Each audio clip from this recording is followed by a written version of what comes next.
Hello humans and welcome to TMZ for people who need to touch grass. This is episode 29 of your Power Report and I am Dan from the internet. Missed you. Hope you're doing well.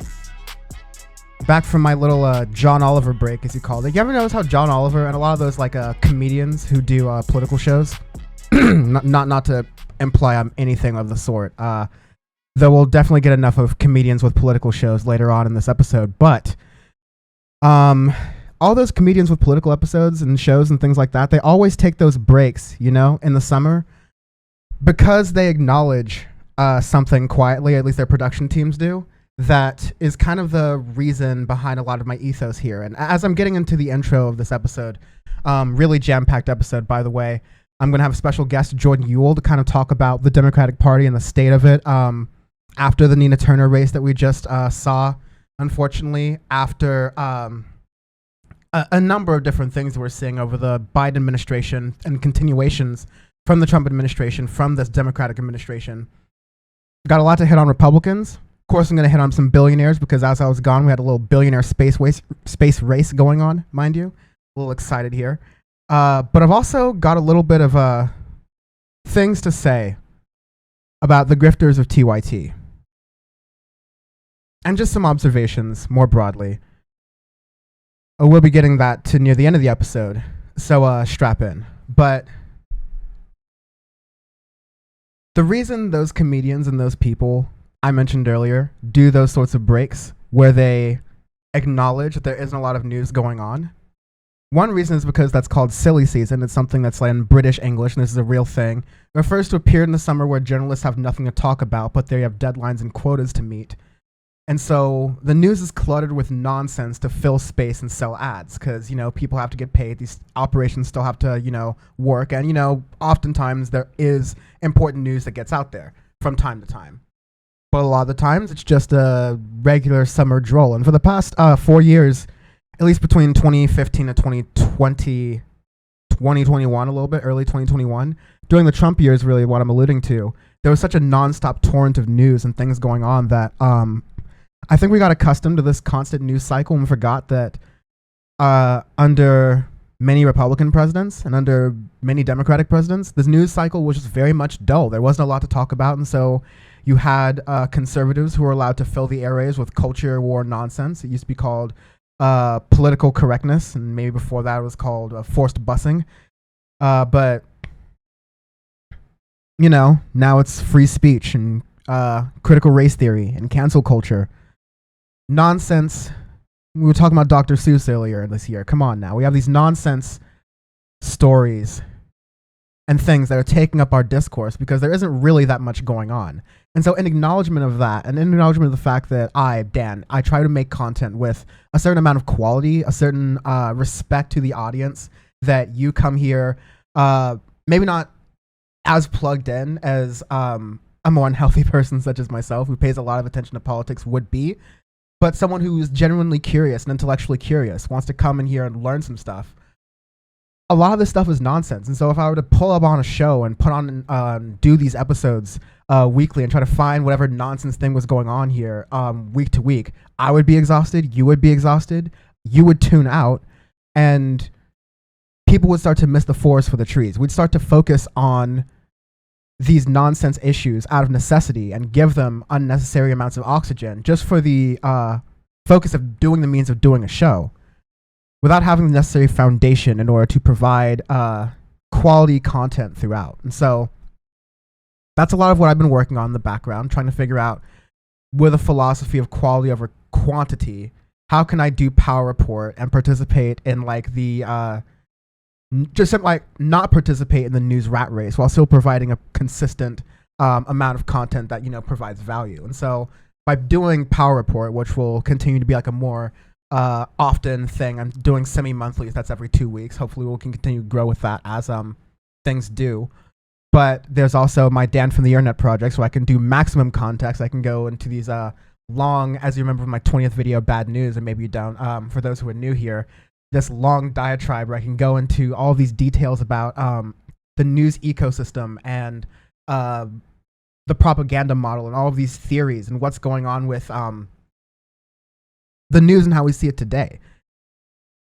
I'm glad to be able to do all that, but I want to be able to continue doing that in the proper way because of many of the reasons I'm going to describe and go through in this episode. There are themes in these episodes, and that's how I kind of like to do it. So, long story short, I don't mean to make this all about me, although this is going to be a very much about me episode. I'm doing this generally solo other than the guest interview coming up in a bit. But this is to say that for those who are somewhat new to the channel and what I'm doing here, I will say that I usually do these projects called Dan from the Internet. They take a while to bake, but they provide the maximum amount of context, as I was describing earlier. And then I have Power Report, which is the semi-monthly kind of project where I'm doing news, but providing context, doing world news, and using an intersectional analysis with people of color, the working class, really putting it in the perspective of power and doing all these sorts of things like that. And also, while I've been scaling these things up, I'm doing some TikTok appearances lately for Good Morning Bad News. That's been really awesome. Lately, I've done videos on militarization of police, labor strikes, and I've got another one coming out soon on student debt relief and just the issue of student debt more broadly. So definitely check that out at Good Morning Bad News on TikTok, and give me a follow at Dan from the Internet on TikTok as well. Also, shout out to AudioFace while I'm talking about things I'm doing really fast before we get into the interview. We're almost 200 episodes of the music podcast that I do. We're usually doing music reviews every single week, but oftentimes it gets into news and politics. So definitely check that out at youtube.com/audiofacepod or audioface.show for all of the links. All the social media will be there. And some folks might also remember while I'm here doing some housekeeping things. I did a stream called TDIF. And yeah, that was a really cool thing. I started doing that stream late last year, and basically it was called Thank Dan It's Friday. And the idea was I would do a Friday stream, kind of recapping the news, trying to, again, like do this in a good contextual way where I'm not like following the rat race of news, but still providing good context to what really mattered and hammering on those kinds of stories. And it was really working really well. And so it was a Twitch stream. I was doing it with this company called SourceStream, and I had one of their top viewed shows. I was really pulling in some really awesome guests that hopefully I'll get to bring back on the Power Report as well. Folks like Manny Fidel from Business Insider, Ken Klippenstein from The Intercept, a number of great heavy hitters, and it was a really fun thing. I worked with a great team, really patient, professional, friendly individuals, and we sort of like tied things down a little bit earlier this year, and part of that was just I had to shift some responsibilities on my personal side of things, and I needed some time to transition to that. But the other part of that was ultimately SourceStream, based on their business model as they had it, were unable to continue to sustain the entire network of shows they were doing, including Thank Dan It's Friday. So I tried to accommodate that the best I could, but ultimately we weren't able to continue to sustain that stream. And so that kind of coincided with me paring back Power Report a little bit. And it also presented me with a great opportunity to use this time to really focus on creating these really cool Dan from the Internet products I've got coming up later this year, 2 of them. Really excited to show you those things. There, as always, every single Dan from the Internet project will be better than the previous one, so expect some wild surprises with that. And hopefully I can bring back TDIF in some kind of format. Maybe it's like a Power Report weekly thing. Maybe it is like something like that. But I think there was some use to having that kind of stream and having that kind of show and doing a more consistent quality content. I think now that I've built this sort of infrastructure and continue to build it, now I can have this out to some level of quality and do that. So I'm sorry for that intro. I really just wanted to give people some like transparency as far as my own. I'm going to be demanding a lot of transparency from a lot of individuals in this episode, so I want to do some for myself. Power Report is not going anywhere. I plan to do much more of it. This is my child. I really care about it, and I'm going to take everything I've learned from my previous work at a lot of different media organizations, including the Young Turks, and my knowledge with the podcast I've been working on, like AudioFace and other things I've done, and all that coming together to really just make the rest of this year and what I've got coming up in the future some of the best stuff I've made, and a really good foundation for the future. As I said, the future won't wait. So with that, what a great segue to the rest of what I'm doing. So coming up, more of everything that you enjoy seeing and I enjoy doing. for the long haul, ideally.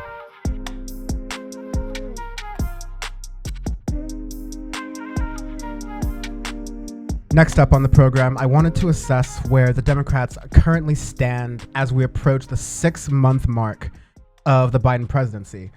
I have a lot of high-level, bleak assessments on the Democratic Party, but I kind of wanted to bounce ideas off of someone well plugged into this activist space, who has also a high-level view, who's able to kind of help me pick my brain and make sense of kind of what I'm seeing from the Biden administration, because I was not necessarily expecting more. In fact, I've been pretty on record on this episode, on this show, rather, of being really abysmal about my expectations of the Democratic Party. Now they're shifting towards this more moderate centrist thing in response to Donald Trump.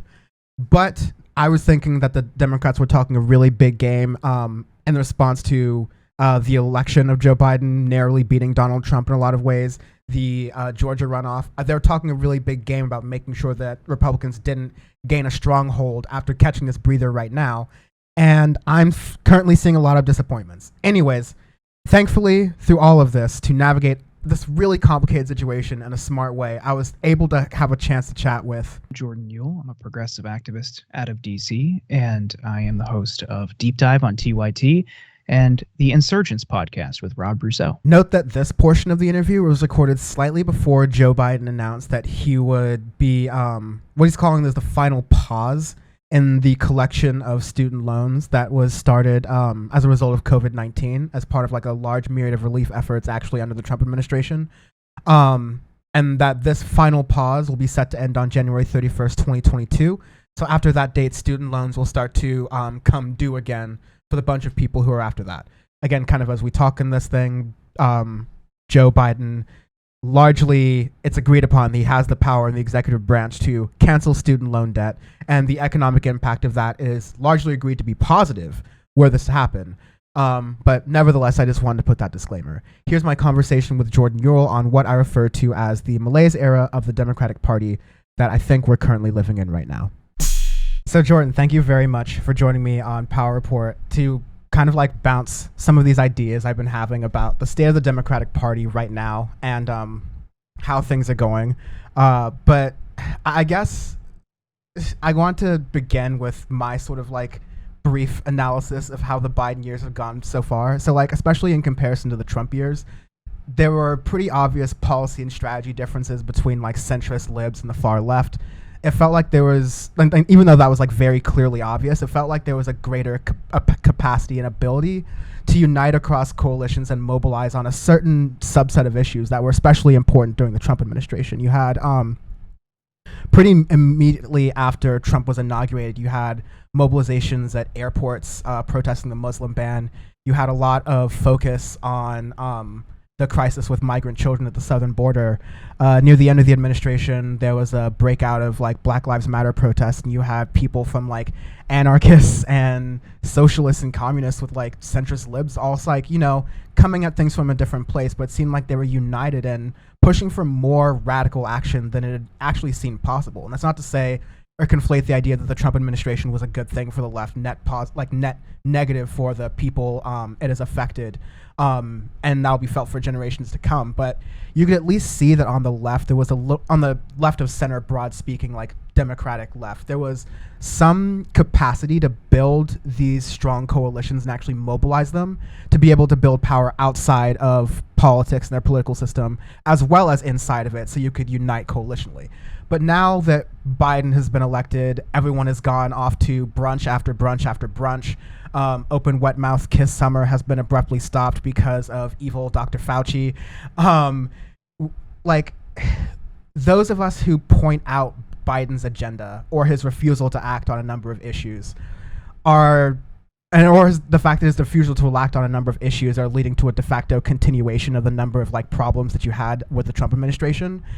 Anyone who points these things out, we're now being called Republican sympathizers or right-wingers or alt-left or Bernie bros or all these things all over and over again. And so you have that pressure coming from like the center left who seems to have forgotten the past 4 years.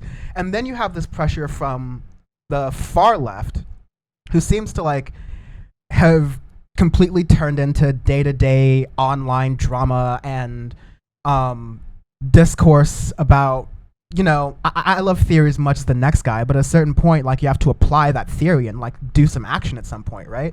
But you're getting through all these cyclical things of who's a paid shill, who isn't, who can we trust, who can we not.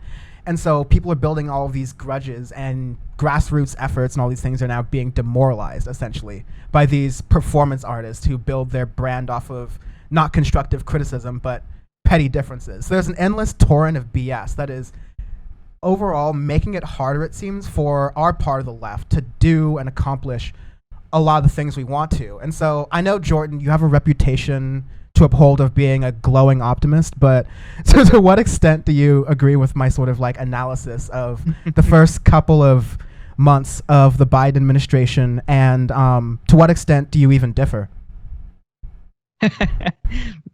It's great. Yeah, that's me, the glowing optimist. A couple takeaways. I mean, I agree with largely all of that.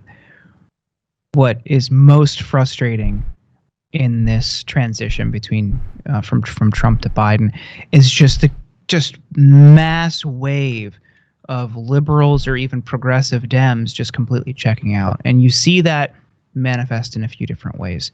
The smallest, least important, but easiest to measure metric is that they just aren't even paying attention.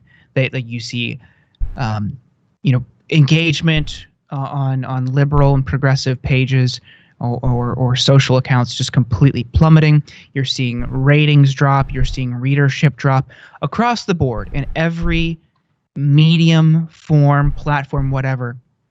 A colossal drop off in Democratic and progressive content consumption. That's, again, the least important. You are seeing on the organizational side, where I kind of reside, is smaller click-through rates, smaller email open rates, fewer donors, smaller fundraising hauls. And then most recently, and this is the most important, in the special election in Ohio's 11th, with Nina Turner running against Shontel Brown and a slew of other centrist Democratic candidates, you saw a voter turnout rate of 16%. That is abysmal.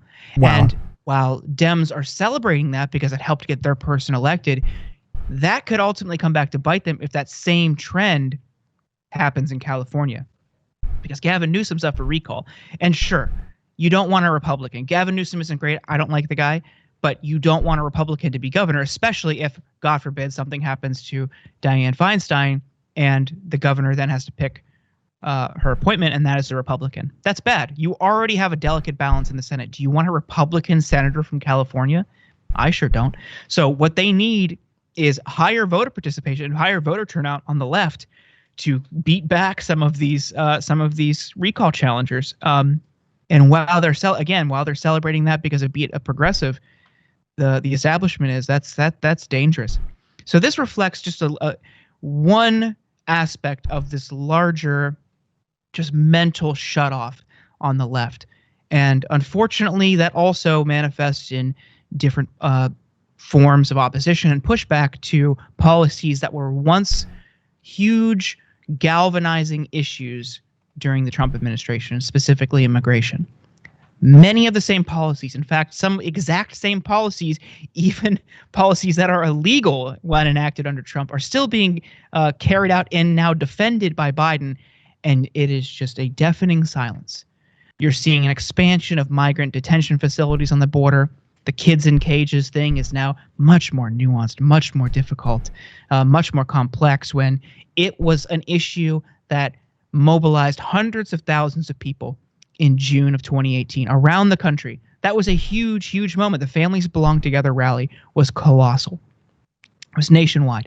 And now crickets. That's deeply disappointing because while I'm not an optimist, one thing I really, really hoped was, as somebody who worked on that issue during the Obama years and just nobody cared, was, hey, now that people are aware of this, maybe we can finally rectify it. And I was foolish to even think so. Yeah, that's pretty much all of us who had skin in the game to some extent during the Obama years and really thought that we were in the room for the same reasons and wanted the same amount of change and wanted to see it through, have been fiercely and sharply shown like the error of our ways for possibly believing that ever since. And unfortunately, it seems like the Biden administration, while there was a lot of talk and heavy rhetoric, I remember Joe Biden and Chuck Schumer doing like the media circuit on a lot of different outlets, even some of like the independent, like online based outlets, talking about the urgency of this situation and how dire it is that the Democrats need to start chalking up some wins. They need to get some support back from the just overall voting populace, because otherwise they're not going to be able to sustain this kind of this kind of like success rate or lack of success rate for very, very long. They're institutionally, due to gerrymandering reasons, due to just the way trends are going in a lot of places compared to others, people moving out of urban areas and into more sparse locations, things are just starting to favor Republicans more on a broad level. And so Democrats were talking this game earlier this year in 2021 about, we need to get some big wins on the board. We need to take this action seriously. We need to really define ourselves away from the Republicans. And people like us who were pretty abysmal and pessimistic about the prospects of the Democratic Party doing this, because we've been burned very recently, not just very recently, but like again over the past decade, so recently enough to know how this era of the Democratic Party plays. We were skeptical about their ability or willingness to see through this change. They were telling us, no, you gotta wait first 100 days, first few months. There's strategic things going in line, and once you get to mid-June, mid-July, we'll have deadlines for this, and I want to pass that by this time, and nothing. We're just getting the same hands tied behind our back. Look at what the Republicans are doing. Not like we just got elected in a really like turning point election and could possibly use the bully pulpit in any way whatsoever to get public support for things that are polling well. You're just getting the same stuff from the Democratic Party. And so like, if I could for a moment just focus on the Nina Turner race, like what more do you think, because the counterpoint coming from the Kamala Harris, like K-Hive folks, is that she raised all this small dollar money and did all this well. So how can you say that big money is taking out the campaign or like making it so Nina Turner can't win or whatever? What would you say in response to that, for example? And how would you like diagnose this from a perspective of where the left could have done better and can improve for like future efforts like this?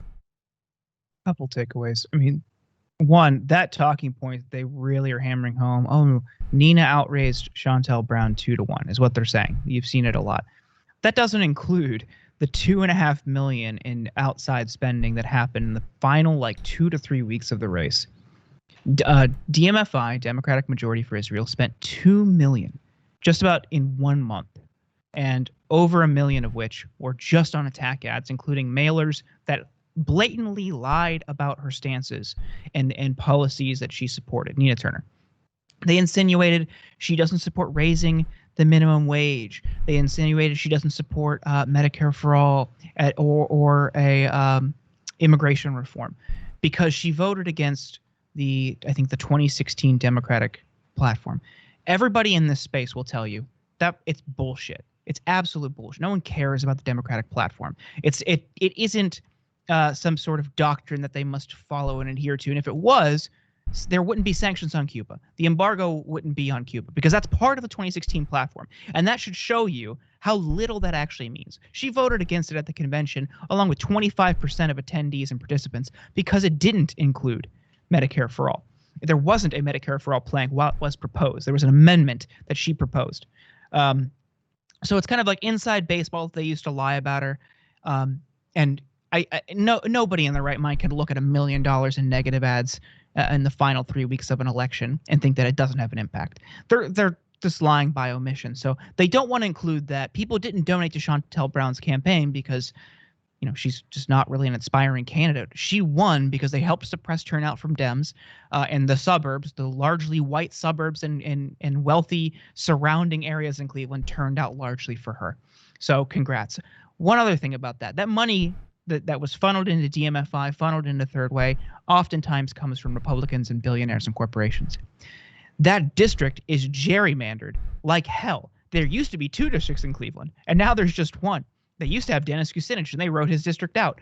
So this is a heavily gerrymandered district by Republicans who have controlled the state for a decade. If you were looking at that, Republican billionaires maxing out to Chantel Brown, funneling money into dark organizations to run smear ads against Nina Turner, and a gerrymandered district where the suburbs dictates what happens in the inner city of Cleveland, if you look at that and see that as a win, that's your problem. Because I see that as a colossal failure and a representation of how little power and little effectiveness Democrats, and especially Democrats in Ohio, have right now. Yeah, I have this broader overall theory, I guess, that I'll jump into earlier before I have like one last question about I guess it'll be a good segue question going out of like the Nina Turner race and going into larger things. But there's this thing, I'm for a different project doing a lot about like cars and research about like car history and United States policy relating that. But car buffs and car geeks have this thing where they refer to the 1970s as the Malaise era, essentially. This period where the federal government mandated technologies that increase fuel usage while at the same time internal and external pressures required that the government mandate that cars use less fuel. So you had the worst of both worlds. They were bad cars that ran poorly, they were expensive to own, and it just seemed like a weird period of time.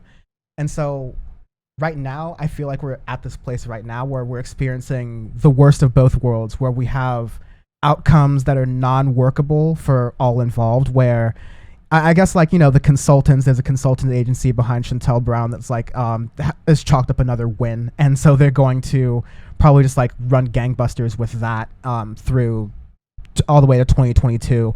But part of this Malaise era is kind of realizing that there's a false security blanket, the same kind of false security blanket that we had in 2014, 2015, among the same sort of like upper middle class echelon suburban elite that make up a lot of the more vocal aspects of the centrist part of the Democratic Party right now.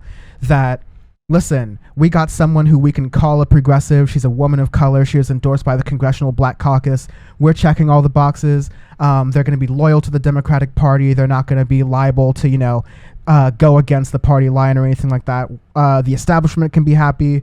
We can have some wins to take to the social justice crowd and say, hey, look, see, we're representing what you want. Actual progressive policy backbone and willingness to stand up to the party when it makes sense to stand up for that backbone on behalf of the people you're supposed to be representing, be damned.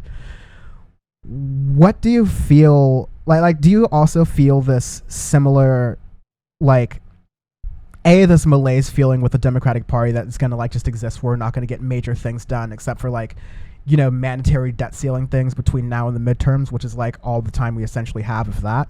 But also B, that there's this security blanket that the establishment Democrats, which are the only like part of the Democratic Party that seems to get any reception from the power parts of the party, that the fact that they have this false sense of security and what that might mean, considering we both lived through that false sense of security in like 2013, 14 leading up to the Trump years. I mean, again, to go back to turnout, that should send a red flag, you know, miles high in the air for anybody concerned about congressional control, because Ohio has an open Senate seat in 2022. And the Democratic strategy to victory in Ohio in the past, when Obama was running, was large turnouts in Cleveland, large turnouts in Columbus. That's it. I mean, you really don't have many Democratic strongholds in the area. You're going to get some in Toledo, some in Cincinnati. Youngstown used to be a Democratic stronghold. Now it's a Trump area.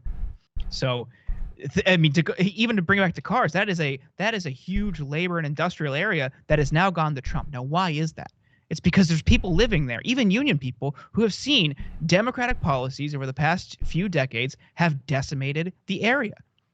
That area had been consistently Democratic going back to the 70s. I mean, this is even during the steel mill crash, they still stuck with Democrats. And now they don't believe in that party anymore. That is remarkable that Trump would win an area like Youngstown, historically one of the biggest union strongholds in the country, home to some of the biggest auto manufacturing plants in the country, and they've seen shift closure after job shipped overseas to NAFTA, and a Democratic candidate in 2016 that proposed the TPP. Going into 2020, Biden lost that area. So you can't even rely on that anymore. And now you have the congressman in that area running for Senate. Do you think you're going to do that with a 16% turnout in Cleveland? I mean, good luck. Do you want to pass anything? And my read on that is they don't. They enjoy being an opposition party. So that malaise is a trickle-down effect from their inability to govern, their unwillingness to stand for bold progressive policy changes, and a general contempt for people's material needs and material conditions. They do not care. And that sets up the possibility where hollow right-wing populists and demagogues can take advantage of that, can prey on that, just like Trump did. But you have more skilled and savvy and less offensive, less crude politicians on the right waiting in the wings to do that, to roll out that rhetoric. You're seeing J.D. Vance even try it, citing and heralding Viktor Orban, heralding far-right fascist policies from Europe, now in his own Senate campaign in Ohio. And his opponent, Josh Mandel, is running an openly and blatantly Christian fascist campaign. It is inextricably linked to churches in Ohio. So those are your two choices on the right, and both of those will prey on the vulnerable, prey on the weak, exploit the working class on the behalf of corporations and special interests. And at the end of the day, the people on the front lines are women, people of color, marginalized communities, immigrants, members of the LGBTQIA plus community, etc. That is dangerous. And because the Democrats are so beholden to corporate interests, that's what they're setting up. That's the dynamic they're willing to create. Even lip service to some of these ideas is effective for the right. Yeah, thank you so much for illustrating that urgency of the matter, because on the right-wing side, you have options bad and worse. And like we kind of said earlier in this episode, the Democrats are not acting to the same rhetoric they had earlier this year, where they have to, desperate times call for desperate measures. This is the time where we need to pull out all the stops, make sure that we fight against not just Republican obstruction, but this overall measure to take over all forms of government, essentially. And we're at that place now where they're very clearly not doing that, and the Republicans are ready to go. They're ready to, like you said, employ fear and exploit hatred and resentment of other people in order to get political power. And so, kind of shifting gears a little bit into the Democrats here, there's still the argument of what is the left doing, what can the left do right now in this moment to kind of, at bare minimum, make things moderately less bad. I know it's damning with faint praise here, but what can they do to help with the what's the case going on, especially when you have a feckless Joe Biden administration who just recently was willing to let the eviction moratorium expire. And people don't realize that if you have an eviction on your record, okay, let's say you pull yourself up by your bootstraps and get one of those menial jobs that of course are readily available, but are in the heat of a pandemic where you have people who are openly refusing to get vaccines in a country where we have the most vaccines, in a world where vaccines are scarce. You have people who, even if you have people like that who are able to get a job, right?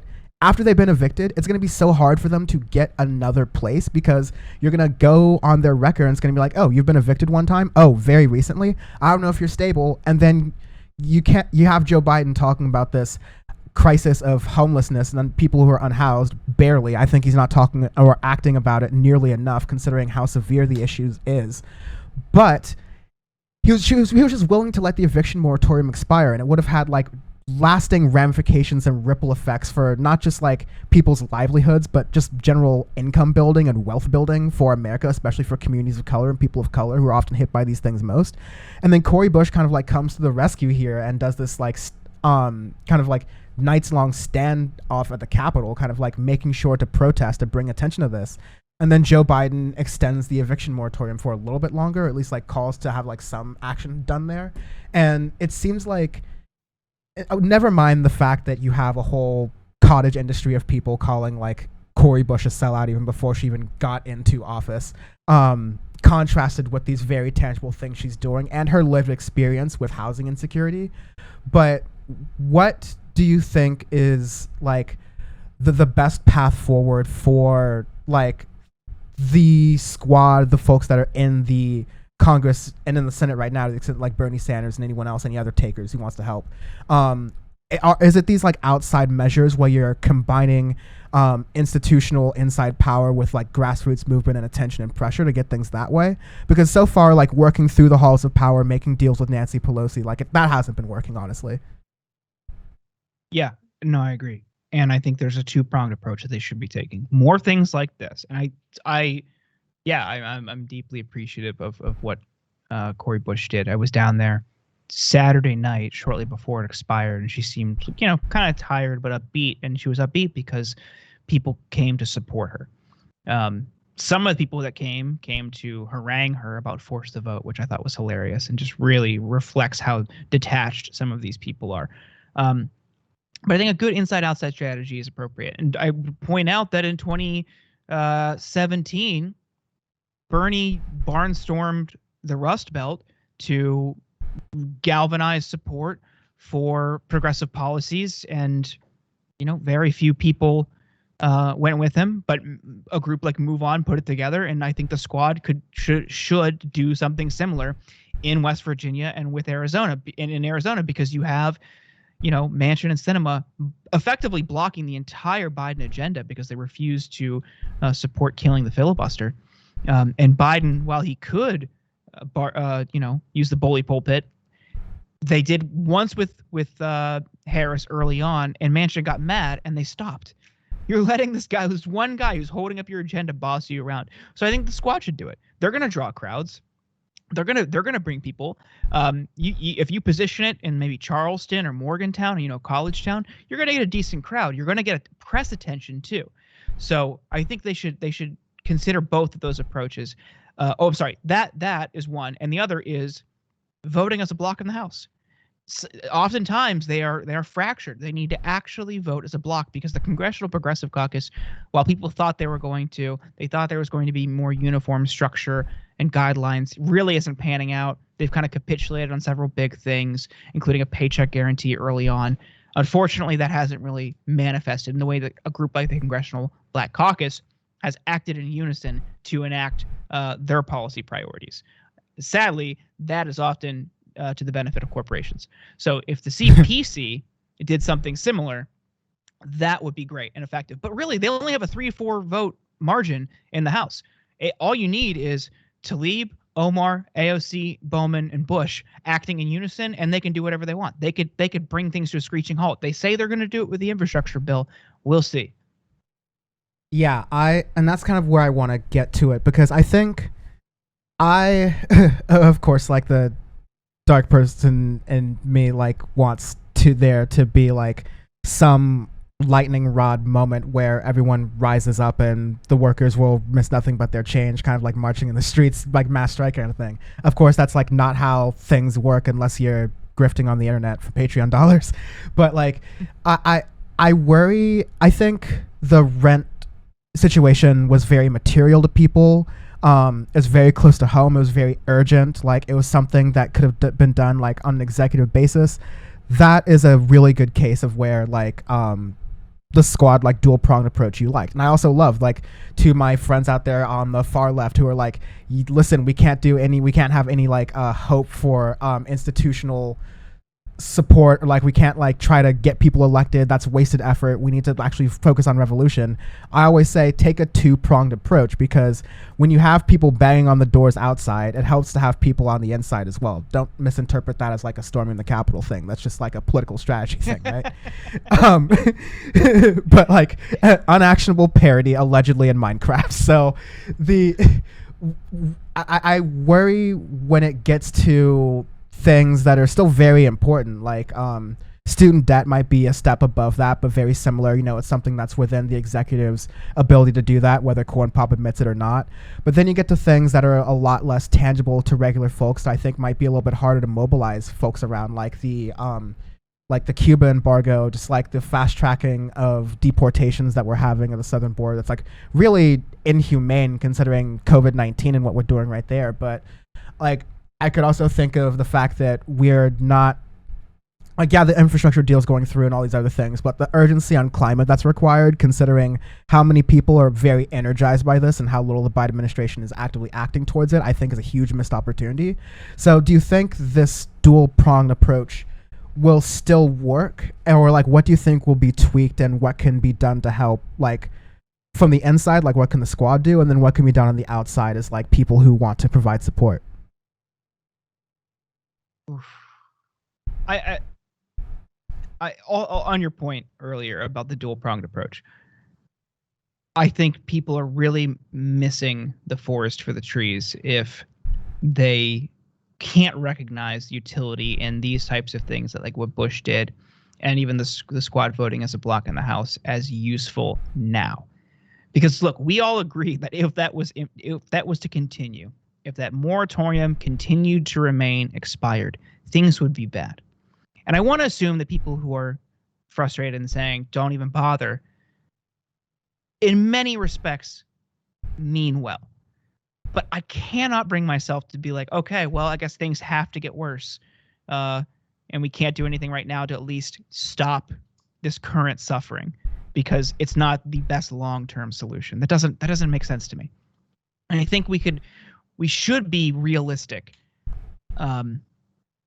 in how we approach these things. And unfortunately, there's a bunch of demagogues on the left who have gained audiences and whipped Patreon subscriptions and whipped YouTube subs, etc., by reinforcing this like hysterical, hyperbolic narrative that this fraud squad is standing in the way and they ultimately are working for Pelosi and whatever. You know, brings to mind that clip from Michael Brooks, who's just kind of mocking one of the chief clowns in this brigade, just pointing out how, you know, it's really okay to look at things structurally. And if you don't want to do that, which sure, if you want to just do commentary, go for it. But like, don't get mad at other people when they acknowledge there is a process to some of this stuff, whether you like it or not. You can't pretend it doesn't exist. And if that mindset informs how you approach these types of things, you're doing everyone a disservice and you're misleading people. So yes, sometimes things are frustrated. We're going to take a lot of losses. That's the nature of being on the left and going up against a systemically corrupt institution like the federal government and Congress. Like, you have to acknowledge the realities of the situation, be realistic about the landscape in front of you. But to act like you could just unilaterally do these types of things as one or two lefty legislators is just so detached and untethered from realities. It's really pathetic that anyone even listens to that. So that's frustrating. But yeah, just to reinforce the voting as a block while you have it now, taking a multi-pronged approach is the best institution, or the best institutional approach. But also, just people listening, people participating. Just you have to start with grassroots organizing. You have to join an organization that you find a space in, like a DSA or like an IWW, something like that, and get involved in mutual aid in your community. Otherwise, you're just kind of in the way. If you are sitting back and complaining, saying nothing is possible, nothing's going to happen, nothing better can happen, and criticizing people like Cori Bush and saying their activism is performative, and you're not doing anything as an alternative, you're not helping. You're just a cynic, and you're using that cynicism to cover your own flaws and your own inability to participate and be constructive. Yeah, like if you're deciding that it's like not the fight for you, sure, that's like something that people decide to say, but like, don't knock down the people who are making the fight for you, or like doing it like the right way or doing it the proper way, just because you think you can whip up a narrative where it's a versus situation, and then by getting people to be on your side, you can get so much of a rise out of them, they start sending you money. Like, it's a tried and true tactic that goes back to talk radio that like is now continuing in this like self-funded era. But I think you gave really, really good cogent like analysis on overall where to go from both like internally what we should have expectations on for the squad, because I don't think we're saying that everything they're doing is perfect and they're incapable of not doing any wrong, but that they're useful being in where they are in office right now to provide us with support with the policy goals they have. And they're far more useful than the rest of the Democratic Party. So we should be thinking about how to best pressure them and also best support them on their goal to pressure the rest of the Democratic Party while we're doing this. Good efforts on that, and also just reminding people to get involved, find organizations that work well for them, and just put more people power, get in that aspect of the movement. that's a good aspect as well. But we've been dancing around this one thing, and I know I have you for a limited amount of time, but we've been dancing around the aspect of like these the people who are in the way, right? And we don't need to like name them by names. There's going to be enough drama for that in a different portion of this episode, let's say. But like, I want to get to one sort of like Twitter discourse thing, and that's sort of about the definition of grifter. And so I want to know, like, how do you feel about like that term and whether you think it's being overused? Because I've heard like really good like comments from like Becca Lewis, Jordan Uhl, from about like how there needs to be more nuance around the term, let's say. But I mean, for better or worse, I've just been using it for a long time to describe certain folks who I may have been, maybe we both have been in similar, like, by association, right?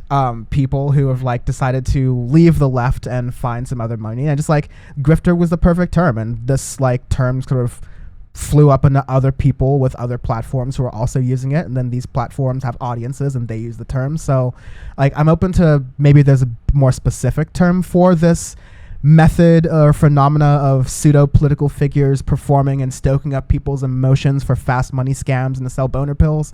But like, what's your take on that whole thing? It is extremely overused. It's a very liberally deployed term that really rose to prominence in the early Trump years. I mean, there are people that I think you could call grifters. I think people who do scam PACs. That is a mechanism where people very clearly bring in money and pay themselves and do little work. You know, throw up a billboard every once in a while. Billboards are extremely cheap, easy to deploy, cost like, you know, next to nothing, takes no real work, no real effort, but you can bring in like tens of thousands of dollars just saying you did it because people think that's making a difference. That's a grift. People are selling merchandise. That is a grift. I think there's a different term for people who are actually producing content, whether good or bad, who are actually doing, you know, doing a radio show, whether, you know, doing some sort of press mechanism. If you want to characterize their commentary as hyperbolic and hysterical, you know, maybe snake oil salesmen, people who are giving advice, encouraging people to take actions, people who are doing X, Y, and Z that aren't realistic, but, you know, make people feel good in a similar way that Hannity did for so many years. Maybe like a snake oil salesman is the best term to describe people like that. But the way they throw that word around to just describe anybody they don't like people have, you know, in our former networks who do media elsewhere, maybe have different stances now. I don't necessarily think they're grifters because they are producing a product. They're actually working towards something. But people doing like scammy T-shirts, fake packs, things like that, I think that's that strikes me as a grift. I mean, people will call anybody a grifter. I've been called a grifter, and it's like, buddy, I wish. Where's the money? I've worked in nonprofits, and I'm buried in grad school debt. Like, when's that check come in? Because I would love to see it. Folks, people need to understand I spend all of my like extra money on making myself appear nice on camera in my room. Everything else is just broke ass living, Pop-Tarts and goldfish, baby. Like that's it. No, but like it's and again, I have a pretty, I guess, agnostic opinion on this, but I like genuinely want to learn. So like my pushback is not like a defensive thing. It's just more like a question. But I can definitely sympathize with the overuse of some of these phrases as well, because I got to see, like, again, dancing around some certain lines, I got to see certain figures learn the word gaslighting and understand the phrase and then start to like overuse it. And then, like, it sort of waters down the thing. And it's really unfortunate because, like, I think people can learn that at a time, especially in their lives, when they realize that's happening to them or it's, like, something that's happened in their lives. It's a very important and cogent tool that gets into psychology. Relational psychology, I don't think people get a lot of.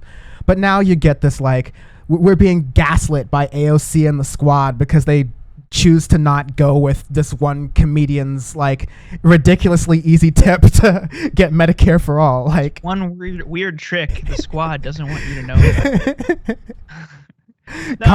Congresswomen hate him. There's a carve out, I will say. If there are multiple witnesses to you saying, not you specifically, but one person out there in this world responding to Bernie losing by saying, well, time to make some money, you might be a grifter. And this person knows who they are. And they're definitely employing this strategy. You might even know who this person is, but if that's your reaction, time to make some money, you're a grifter. That's it, because you're not in it for the cause. That was a huge moral defeat for people who believed in that campaign, who looked up to him, who knocked on doors, who volunteered, who did text campaigns, canvassing, donating, whatever. The reaction from 99.9% of people was not, hey, this is an opportunity to make some money. It was, wow, this fucking sucks. So if you're in that small percentage, yeah, absolutely. People can have different views. People can be kind of harebrained, hysterical, whatever. I'm sure they might think the same about us.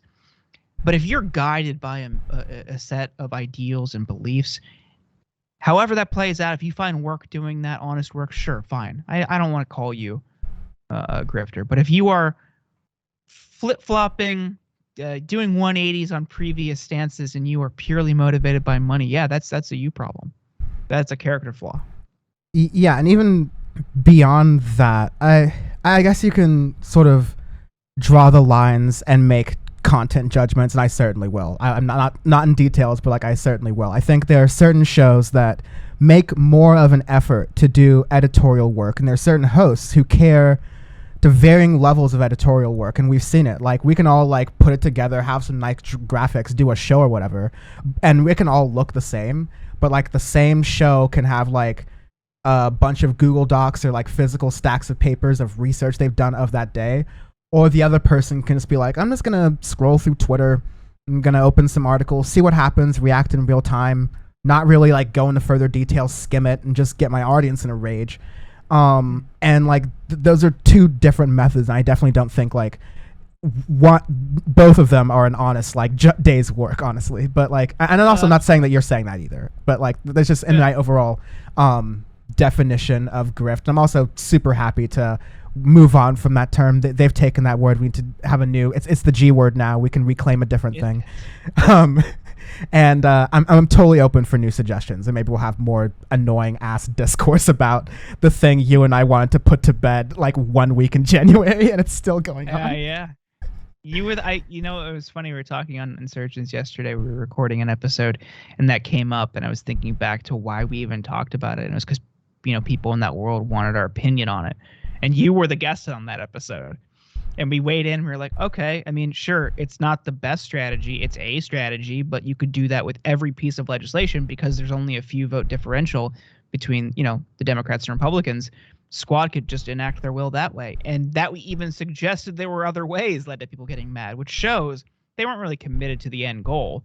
It was just, we think that this guy is telling us the truth, and this is our cult of personality manifesting here in your replies. Sad. Is really pathetic. It's a manifestation, because I do know these people personally. It's a manifestation of self-esteem issues. But like, you and I both come from activist spaces, and we did the right things of like, hey, listen, not the best idea, but I hear where you're coming from. Here's another range of ideas that I am ready to go with you for. Can you do this with me? Like, hand out olive branch. And these folks were like, no, my way or the highway. And so that's when I say, like, I'm not organizing with these force the vote fuckheads ever. Like, I wouldn't in a room want to figure out what to eat for dinner with these people, let alone actually do like put any political organizing, because that works hard with people you agree with. It can get daunting, and like you can like leave a lot of blood, sweat, tears on the floor with people you agree with and like truly like love and care about and really respect with. I'm not gonna go through that for some fuckheads when shit is as serious as it is right now. So like, the end result was keeping Pelosi in power and a loss on the floor on a Medicare for all vote. What kind of fair deal is that? Sorry, no. I want to exchange those things for bigger promises, bigger wins, and you can do that with things like the infrastructure bill, and I hope they do that. You could argue whether or not they'll actually use that as a tactic. I think they should, and I think that voting as a block, which was kind of the core of Force the Vote, is a good approach, but it wasn't about that. It was for speakership, and now we see the biggest cheerleader in Nina Turner's loss in the New York Times article about it today is Hakeem Jeffries, who would have replaced Pelosi had she been ousted in January. That's who you want? Okay, sure.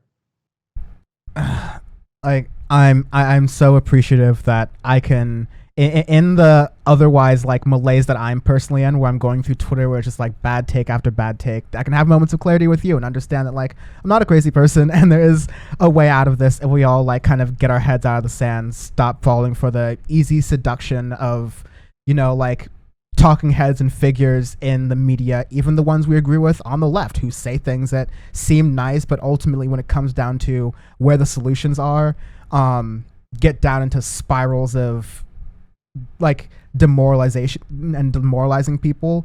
Once you realize that those are the people that are you're consuming, or your people around are consuming, you have to like make a conscious change and figure out, okay, do I want to keep consuming doom content all day? Maybe it's fine, it gets my mind off of like work or whatever else I've got going on, but like if you care about this, if you're watching these kinds of shows, you care about making a difference. So like you can act and watch and be a bystander, you can get involved, and you can waste time with the people who make money off of you being a bystander and not getting involved, or you can use your money and use your resources towards actually doing it. And I'm glad that like folks like you do a good job of just doing the networking stuff of connecting the right people, but also just the activism work as well of applying the pressure when it needs to on our allies and our opponents. And so that's great tangible work you do. You're actually like, your money comes where your mouth is with a lot of pundits, and that's not what I can say about a lot of folks. So appreciate your time, Jordan, for coming on. Oh, that's all very kind. I'm happy to be here anytime, Dan. Thank you for having me. That was Jordan Uhl, co-host of The Insurgents with Jordan Uhl and Rob Rousseau. You can find that wherever you get podcasts. Also host of Deep Dive with Jordan Uhl, streaming at twitch.tv/TYT. And you can catch him on Twitter, of course, at Jordan Uhl. That's Jordan UHL on Twitter. And yeah, thank you very much for joining me. Thank you for listening to that. And that was really enlightening, honestly. It was nice to hear, not necessarily that someone who agreed with what I was saying, but also someone who is really grounded in these conversations and has a pretty clear path forward. Whether or not folks on the internet will take our suggestions and maybe listen to us is another story altogether, but we do the best we can.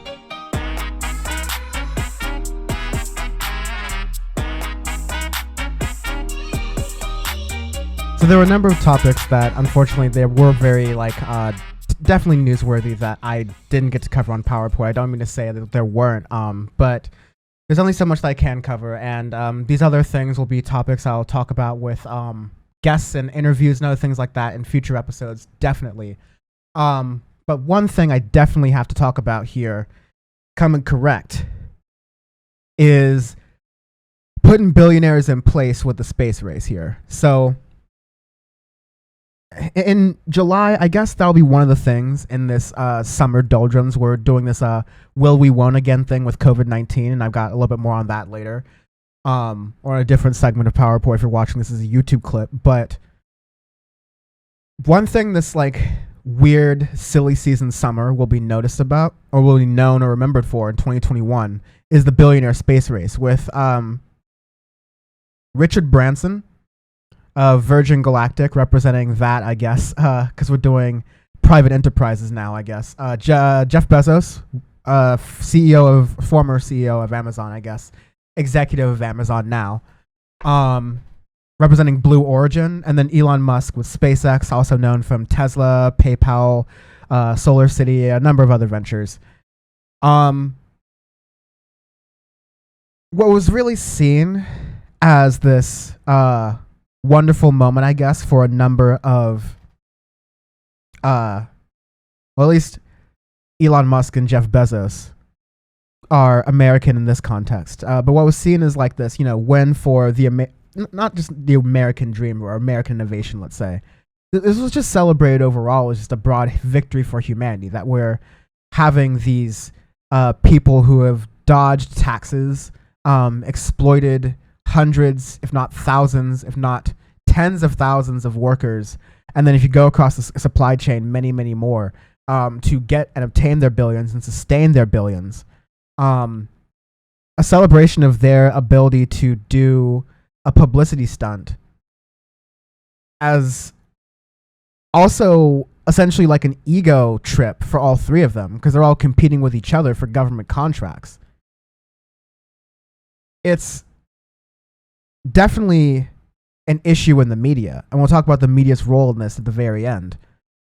But it definitely needs to be taken as its own, as a moment that is representative of like definitely an aspect of some world of American innovation. And I say this because this represents a long-term trend of something that the government or like, you know, the public sector can very easily do. As in, NASA can also be sending people to low Earth orbit. They've done it very well. They've sent people to space. They've sent people to the moon historically. What happened overall was their budget was cut. NASA's percentage of their federal budget was at its highest in the mid 60s during the peak of the space race, of course, and you have competition coming from that, as it always tends to be and tends to happen. But at that point, you had spending for NASA making up just a little over 4% of the federal budget. And since then, since the 70s, you slide into the neoliberal era with Republican presidents and then Democratic presidents who promise little peaks here and there of increased spending, but nothing near the 4% of government spending that it used to be, of 4% of the federal budget that it used to be, usually never topping over 1%, oftentimes getting to just half of 1%. Below half of 1% in recent years. Republicans led the charge, and Democrats, like we said, made paltry additions, but they ultimately led this trend of defunding NASA and deprioritizing in the rhetoric the idea that the government should be spending money on going to space, because it's better that the government spend money on going to war, or if we're going to go to space, on weapons that we can use in space to go to war with other countries that are also building their own space weapons. Hence Trump's movement towards a space force. But it's not that desire of human beings to go to space ended. It's just that, or it's not that money went away either. It's just that money went to the private sector and allowed the private sector, in its unaccountable to states method, pursue space travel. And there's a lot of these things are fairly regulated, like space travel is of course heavily regulated. And so a lot of these missions can't occur without certain methods of scrutiny, at least once they're happening. But when it comes to getting there, when it comes to the production of these things, when it comes to making sure the workers are treated fairly when they're building these things, to making sure as many of these jobs are happening in the United States as possible, to make sure these companies are putting resources into education in communities that traditionally don't get it, so they can become a part of this space mission, so space can become more of an equitable project and not just a billionaire space ploy. These are all the things that happen when you take away public funding in the matters, because yes, of course, you have unaccountable politicians on the Republican side and also on the Democratic side, as we just talked about ad nauseum in a segment earlier. However, at least when it is in the public sector, you have a little bit more accountability and a slighter chance to have some accountability in where that money goes and what happens with those funds, if that makes sense. And some accountability and ability to investigate if that money is being improperly used. So now you have this point we're at where, because of our lax tax system, not just in the United States, but in Britain, where Richard Branson resides, and also in the European Union, and also in a lot of other places where the rich can dodge taxes or otherwise avoid paying what would be their fair share by their government standards or just by general society standards when we have poverty at the extent to which we do. At the same time, we have wealth to the extent to which we do. They always say, more and more people are being lifted out of global poverty than ever. People are making $1 a day, $2 a day. We're growing in capital as a society globally, like way more than, what $1 a day, $2 a day per person can allow. We can still have rich people. We can still have like forms of inequality where you have like rich people and relatively poor people to those rich people.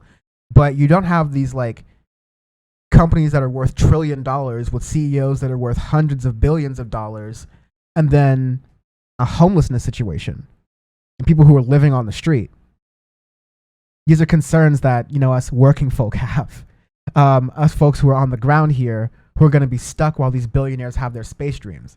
And on those space dreams for a moment,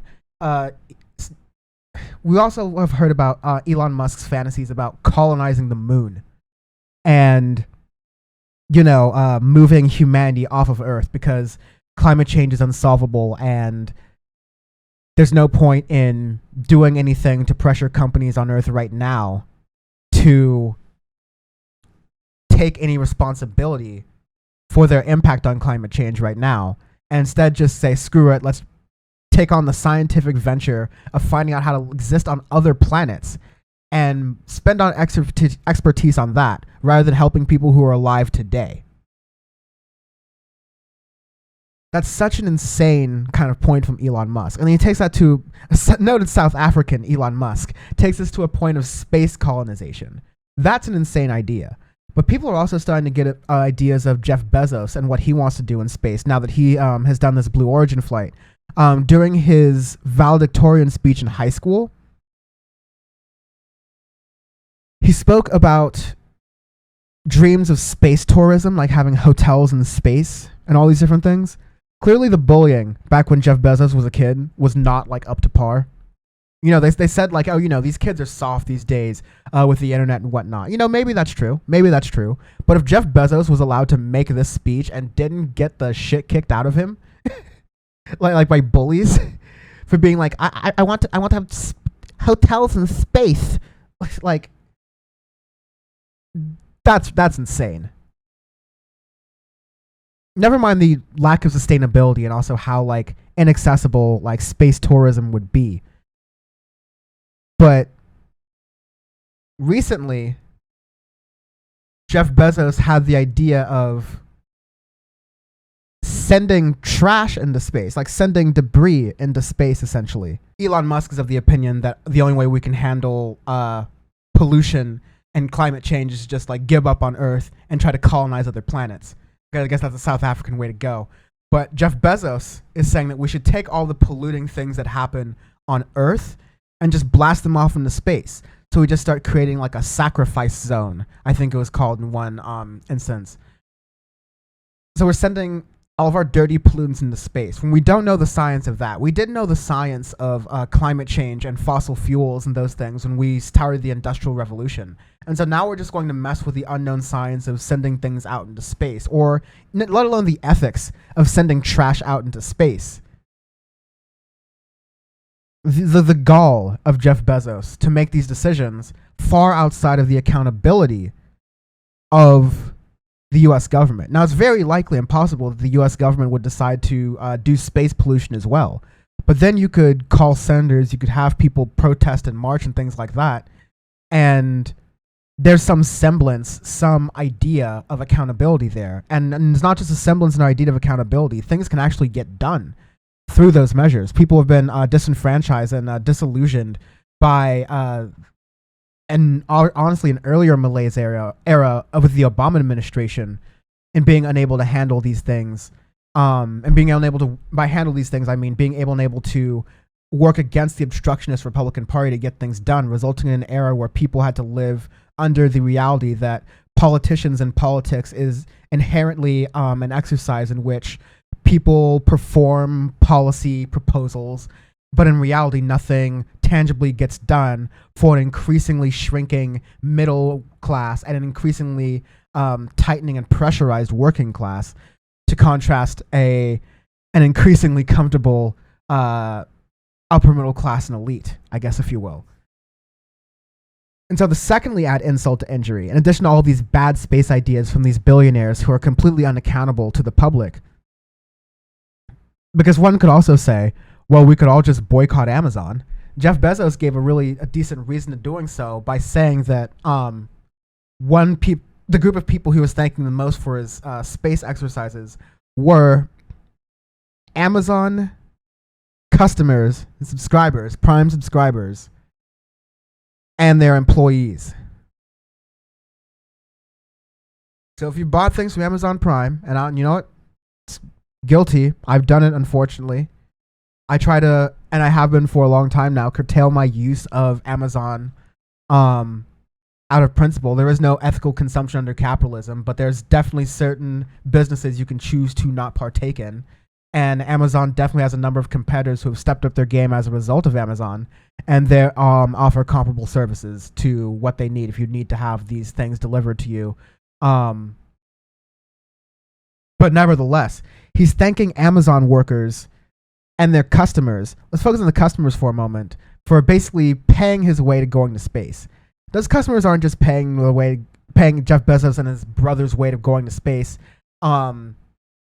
just through Amazon Prime subscriptions, because it's also the fact that Jeff Bezos and Amazon do quite a lot of tax dodging. According to a lot of reports that have been done by outlets like ProPublica, for example, and the New York Times, who've taken a look at both the company, Amazon, and the people behind these billionaires behind these companies who pay very little in taxes. The people working underneath them making $30,000, $40,000, $50,000, $60,000, $80,000 a year, $120,000 a year, $140,000 a year are paying more in taxes than these billionaires and these multimillionaires. And so, because the rich avoid paying these taxes, it's a de facto subsidy that's allowing them to go to space. It's money that we're giving them to do the space race that we don't get to have, that we lose in accountability in going to space. We lose in possibly having an ethics system that might be accountable to, a proper society, and instead giving an ethics system to these highly unethical billionaires. You know what Jeff Bezos does with his employees? Because he also thanks his employees who he barely allows to have bathroom breaks, his employees who he tracks like rodents in a lab experiment. He thanks his employees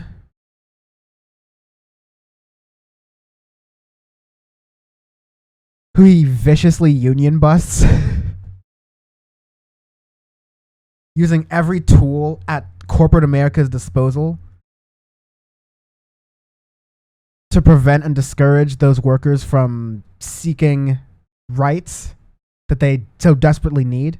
The fact that workers at Amazon and people who deliver packages for Amazon are having to urinate in their trucks for delivery because of the tight schedules that Jeff Bezos is putting on. Oh, but at least he thanks them because he can do a joyride in going to space. And he knows that PR is bad. Jeff Bezos knows as a concept he's unpopular. He's an ultra billionaire. He has a bad history with treating people like absolute garbage. You can go into the history of how he's tried to massage his image throughout history when he's really just like a cutthroat monopolist who has put many small businesses out of business. So he decided to paper over his image. And it's important that I'm mentioning this because billionaires often do this where they paper over their image with large donations to the arts, the sciences, to politics. But often there's a message behind them. And this one was really, really clear and very, very coonish, if I might add. So after returning to space, there's one thing where Jeff Bezos brought an astronaut who was one of the first female astronauts but wasn't allowed to go into space because she was a woman. She became one of the oldest people to, I think, the oldest person to travel to space. And so there were a couple of other different flares and things that were thrown out there by Jeff Bezos to make him seem less like a cutthroat person here. But he also came and donated $100 million each to Jose Andres and Van Jones. Jose Andres is a chef and Van Jones is a TV analyst, so-called activist, mostly a CNN pundit. And I can't really speak so much for Jose Andres. Don't know much about him, so I'm going to leave him out of my commentary for this. But I'll just say for Van Jones, who has gone on CNN and done this whole thing where he tries to appeal to a side that is very clearly and very outwardly shown they will not appeal to him, if not only just for the color of his skin, but for the idea that they believe that anyone who appears like him or wants to help people achieve a more equitable, life for themselves and their families, the same thing as the supposed American dream, labels him as a communist, label anyone who agrees with anything remotely like him or even a centrist version of what he says as a communist. Van Jones continues to act in this bad faith world and patronize these people for a paycheck. I say all this because Jeff Bezos called it the Courage and Civility Award. And Jeff Bezos was saying that we need unifiers and not vilifiers. We live in a world where sometimes instead of disagreeing with someone's ideas, we question their character or their motives. Guess what? After you do that, it's pretty damn hard to do work with that person. We should really always be questioning ideas, not the person. Which is a really interesting thing for Jeff Bezos to be saying. Because ideas, unfortunately, are not separate from the people that are espousing them. They can't be separated. Some people try to separate them. They're do as I say, not as I do people. And these people have to be as transparent as possible when these instances arise. But your character matters very much. We saw that with Donald Trump. We saw that with Democrats who act out as well. People like to, conservatives like to and put Ralph Northam in people's faces as though like Democrats and especially black people especially don't hate the governor of North Carolina who appeared with a hood in his wearing a Klan hood.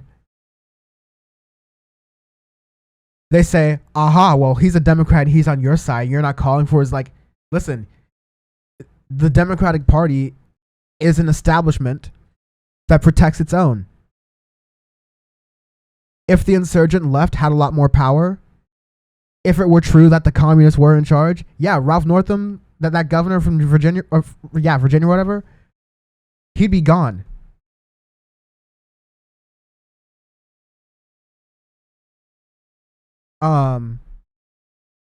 Yes, it's Virginia, not North Carolina, just to be sure. Virginia. I just have to double check that and make sure. But the reason Jeff Bezos gave Van Jones that award is because he's one of the good ones. It's because Van Jones performs a dance that is acceptable for the elites.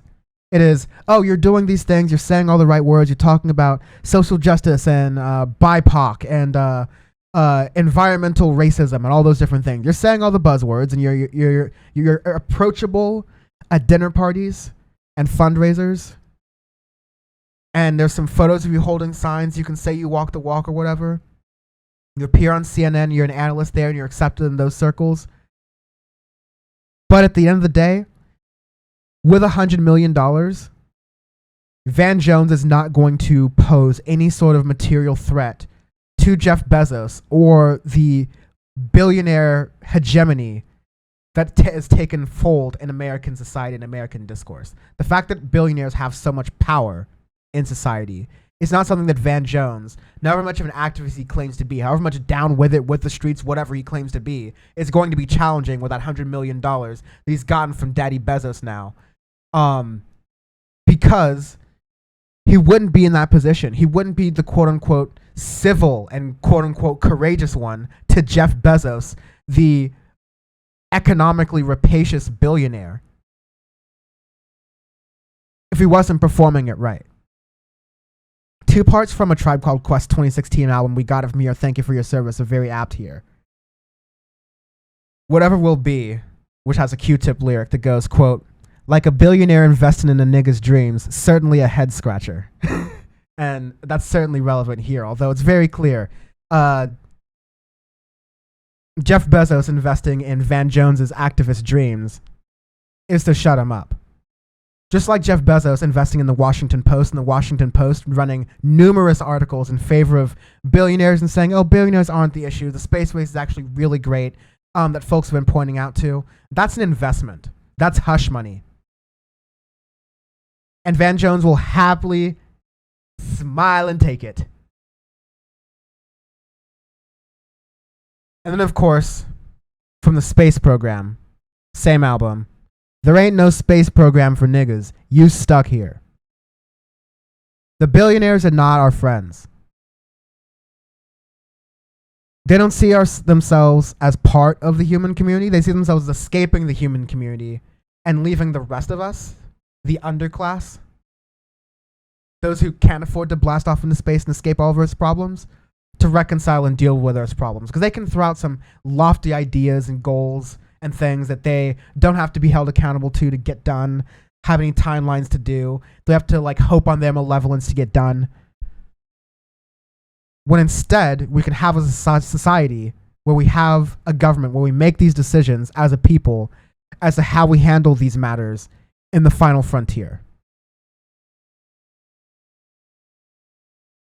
They're robbing humanity of our very own progression by concentrating the experience of planetary transcendence for the very richest, as opposed to for the greater scientific good or a path to more universal access, or at the bare minimum public accountability.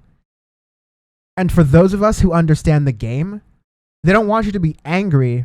They want you to be civil and thankful for the convenience and grateful for the scraps. Remember how these people treat the workers at the companies, the people who really get the job done, the people who are actually allowing them to go to space. These people, Elon Musk, Jeff Bezos, they're not geniuses in something the fact they know how to exploit people to the point where they can put a really high number up on the scoreboard at the bank, right? But think of how they treat the people who actually make the miracles happen. How at Tesla, Elon Musk has them walking through sludge to make deadlines. How at Jeff Bezos at Amazon, he has their workers, there's a class system at workers. They're the people who work on the tech side, there's people who work at the beautiful Amazon campuses in Seattle, and then there are the workers in the vans who pee in bottles. Who, if they miss their deadline by 2 minutes or take too long of a bathroom break, they're fired and churned out for the next person.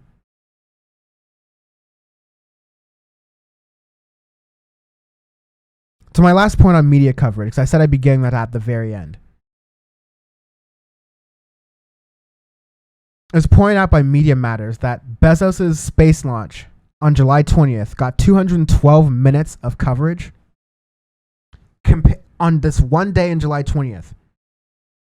212 minutes compared to all of the climate coverage in 2020 on broadcast TV. That was 267 minutes. So in one day, Jeff Bezos' space race got just an hour shy of all the coverage climate change got in a whole year on broadcast TV.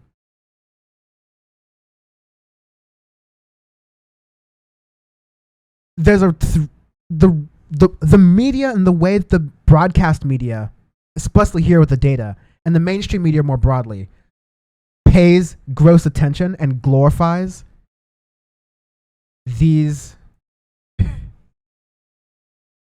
absolutely ridiculous idea that these billionaires are vanguards of the space race, without contextualizing the fact that we made a conscious decision as a body politic, as a government, as a group of people, whatever you want to call it, to deprioritize space and elect politicians who would deprioritize space.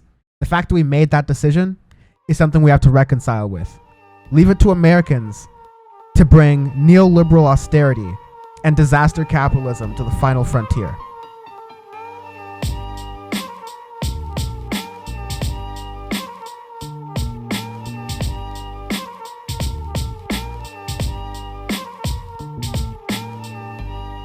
While the rest of the world struggles to get enough doses to make it out of the single-digit vaccination rates, in the United States, getting a vaccine is just the latest identifier in the culture wars. So here's the situation right now. The Delta variant is ravaging a number of different areas of the United States right now. It's threatening a reopening of economy and society, but it's also causing yet another round of confusion surrounding how to respond to the virus. And with each round of confusion surrounding how to respond to the virus gets another layer and another tool in the tool belt of people who seek to pollute the discourse and turn vaccination and response to COVID-19 into a political exercise. And so it's important, especially in these contexts, because there are now a lot of media figures and a lot of independent media outlets out there who will pose to be leftists and will have a strong critique of the Democratic Party, but will seemingly miss a major aspect that the Republicans are substantially worse, in that the Democrats are malleable, they're weak, We understand that they will spend a majority of their power against their own party, the insurgent left. But we also know that that can be played strategically. Whereas with the conservatives and with the Republicans, they are just seeking total power. They're doing whatever they can to seek total power. And if that involves stoking racial resentment, creating nonsense conspiracies and controversies throughout the media discourse because they have absolutely nothing to talk about, because absolutely no legislation is actually happening, they will do whatever they can to get closer and closer to power. And so it's worth remembering how we got here, and it's worth pointing out that the Republicans are this bloodthirsty. They've let COVID numbers get to death rates. They let COVID death rates and COVID infection rates get to numbers they never should have gotten to, just purely out of their political greed. Because last year, a year and 4 months ago, maybe like in March 2020, when we were just starting to have lockdowns, the idea that the virus exists, or even existed, was seen as a Democratic hoax, and was said as much so by the president. It was used to stoke anti-Chinese sentiment, was repeatedly called and still continually called by brainless MAGA chuds as the quote-unquote China virus, with no regard for not only how fundamentally offensive and racist that phrasing is, but how that is leading directly to violence in Asian communities in America, in Canada, as we talked about on Power Report, and across the world, honestly. Distrust of science and government, because remember, just not believing in the virus and not masking, it became a symbol of freedom for whatever reason. It became a symbol of anti-Chinese sentiment, and it became a symbol of distrust in science and government, distrust in all these institutions that I talked about in my Dan from the Internet video about PragerU, and how Republicans have been going on this multi-decade effort to erode faith in institutions that you only trust their media figures and their media outlets to give you information that is politically palatable for their efforts and their agenda of total takeover and control. And so people are vaccine hesitant right now for a number of reasons. And some of those reasons in a vacuum could be valid. There's the fact that there's still only an emergency authorization at the time we're speaking about this right now for a vaccine, right? These vaccines are abundantly safe. I've gotten mine. And the minor symptoms I had getting the vaccine were absolutely nothing compared to the pain and suffering I know from people who have experienced COVID or have lost friends, family, and loved ones to COVID-19. And this all circles back to the hundreds of thousands of deaths in the United States, the millions of deaths throughout the world, and the gross undercount of all of that we have. A lot of it was preventable. And this new Delta variant and some comments about other strains and variants that are popping up throughout the world that are more contagious than the original COVID-19 variant that spawned the initial lockdowns, that may require booster shots from the vaccines to make sure that our bodies remain effective against these newer strains of the virus.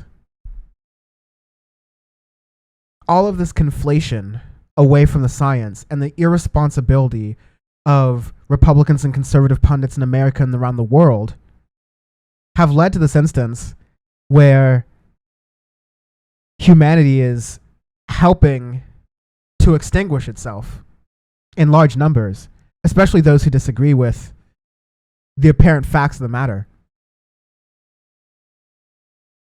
People are vaccine hesitant for perfectly fine reasons, like we said earlier, but people are also vaccine hesitant for reasons that, like, it became a political issue. It became about people's teams. It became about people's factions. And I've spoken about how ridiculous it is that Democrats have to be seen as seriously trying to work with and reason with Republicans who have proven time and time again to bend the boundaries of what's reasonable, because they made protecting yourself against a virus into a political issue. They made protecting or caring about your loved ones and the possibility that they, who might be immunocompromised, or who may otherwise have a difficulty obtaining the vaccine, might need your help in staying a little bit safe. The fact that people turn that into a political issue just to score some points and gain more political power. And yet, Democrats are working with the opposing party as though that's reasonable business that's going to be handled. Remember, this is the party currently working towards and doing a pretty successful job at gaining long-lasting totalitarian power of every branch of government. They're successful so far, like I said, and without radical grassroots pressure, that trajectory is not going to change in this country anytime soon. And it's not only having political ramifications here, it's not only having ramifications with our climate, because the protection that Republicans lead in the vanguard and Democrats lead secondarily of big business that has allowed pollution to happen to this degree, unfettered and unregulated, without actually any, not fully unregulated, but without any actual substantial measures to address it and substantially curb all the pollutants that are happening in society. And this is just to focus on climate change, for example, but these are just negative externalities that are going on. We're getting political consequences, we're getting environmental consequences, and now we're getting biological consequences because of Republicans' never-ending run towards power. And so that's the enemy. That's what we've got to work towards and fight against. And so it makes nonsense happening on the Democratic side, whether it's the establishment Democrats beating on the left when the left is where most of the energy in the party is and where the future of the party clearly is when it comes to voting and demographics, or when there's left on left idiocy that gets away from the urgency at hand and who we have to fight against.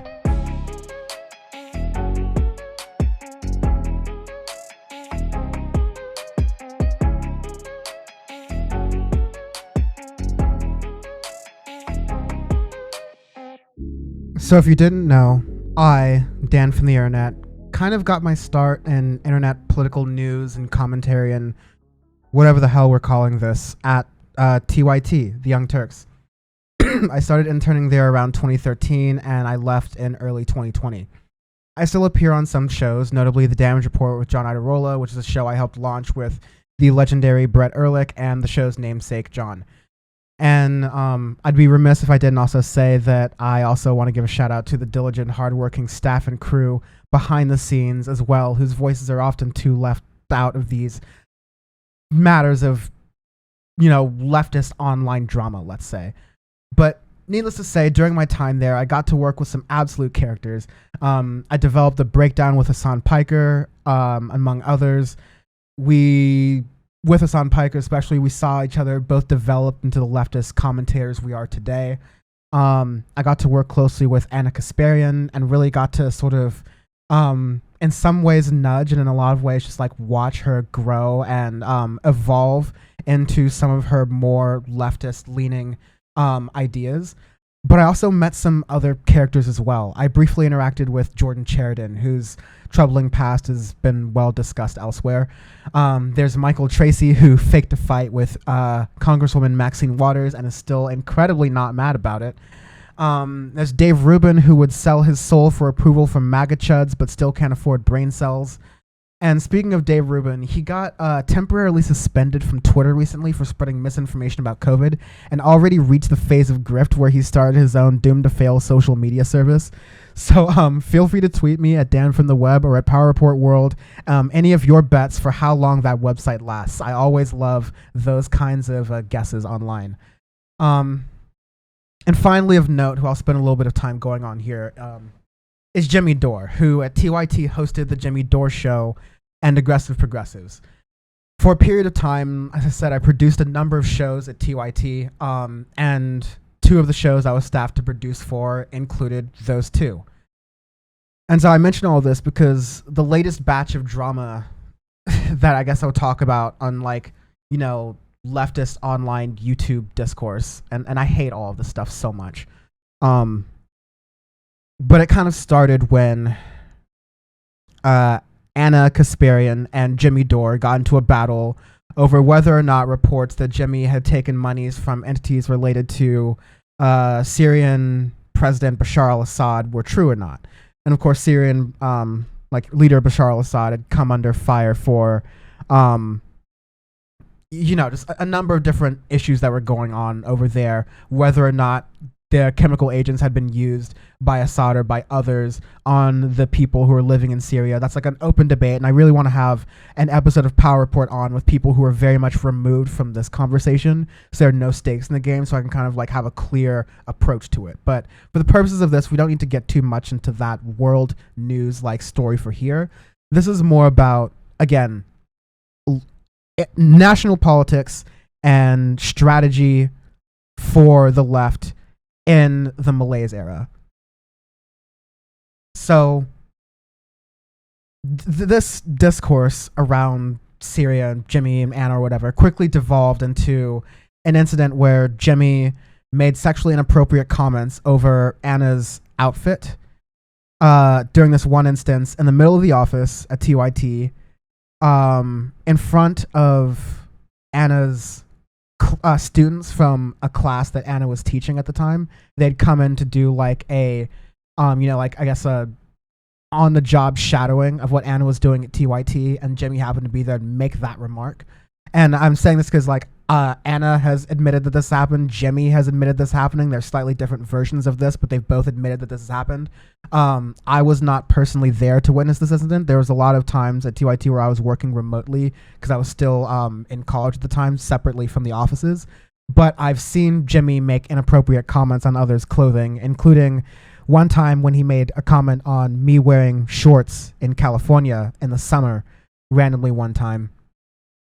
But nevertheless, behind Jimmy's resentment of all of this and all this really kind of gross stuff coming up was his feeling of betrayal from media figures who didn't join or people who openly criticized his Force the Vote death march from earlier this year, who, for folks who don't know or unfortunately need reminding, Jimmy Dore and a number of others proposed a strategy where you force a vote by the Democrats in the House on Nancy Pelosi. You withhold your vote on voting for Speaker of the House, Nancy Pelosi, to be the Speaker of the House, unless she holds a floor vote on Medicare for all.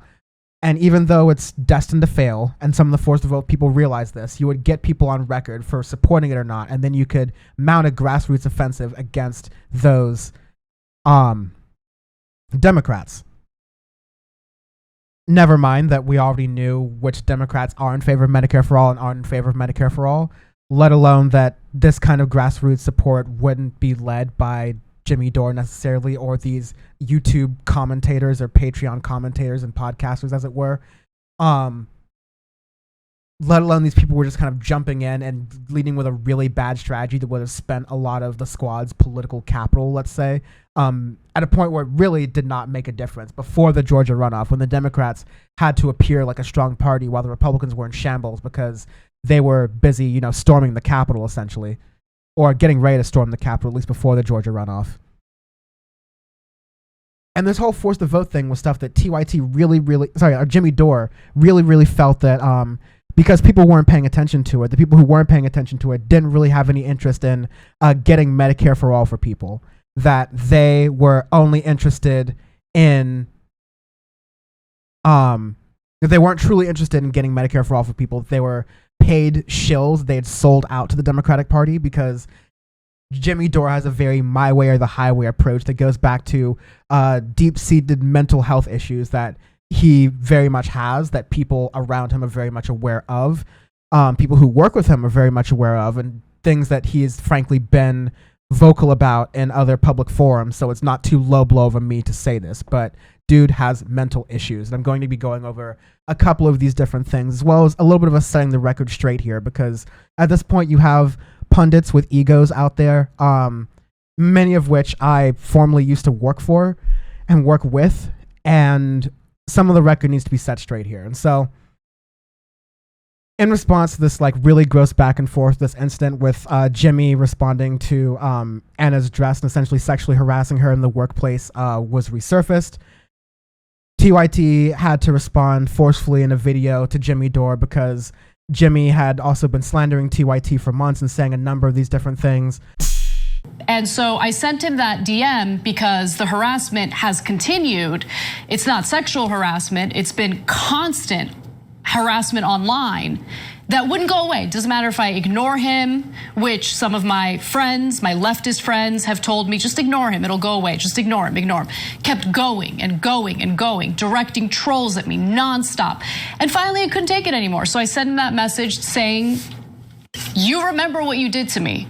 Yeah. And I can't stand that he positions himself as this moral fighter for progressive values when he and I both know the kind of behavior he engaged in when he was working here. So I wanted to give you that context. So by the way, why didn't Anna tell me? Because I would have fired him. And no good deed goes unpunished. So she didn't tell me. He kept working here. And yeah, in that video, at one point, Cenk says the specific incident between Anna and Jimmy he hadn't heard of. Otherwise, he would have acted sooner against having Jimmy on the network, period. Which could possibly be true. I'm not going to say that, oh, Cenk knew about this specific incident beforehand. But I will mention that Cenk had an idea of the kind of issues that Jimmy Dore would face to other people that he was treating around him, and the way he would approach politics and the way he would approach this as a host, because hosting is inherently a responsibility that you have to an audience.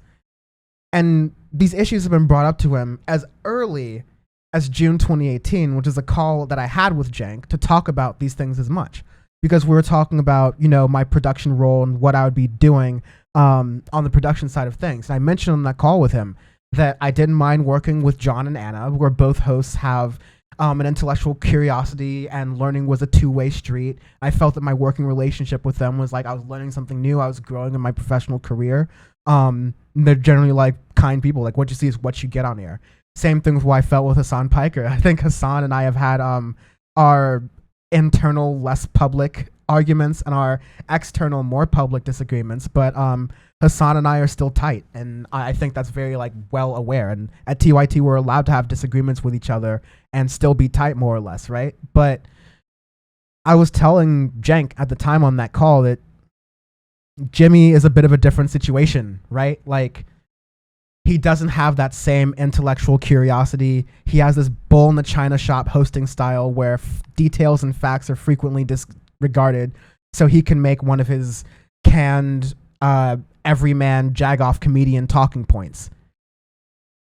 Nevertheless, the show had to be staffed. I drew the shortest straw, and I had to work on Aggressive Progressives and Jimmy Dore's show on YouTube Live Linear at the time, for the live linear TV platforms that TYT is on. For most people, that really does not matter all that much, but it just means that you can sometimes watch TYT on different TV platforms. But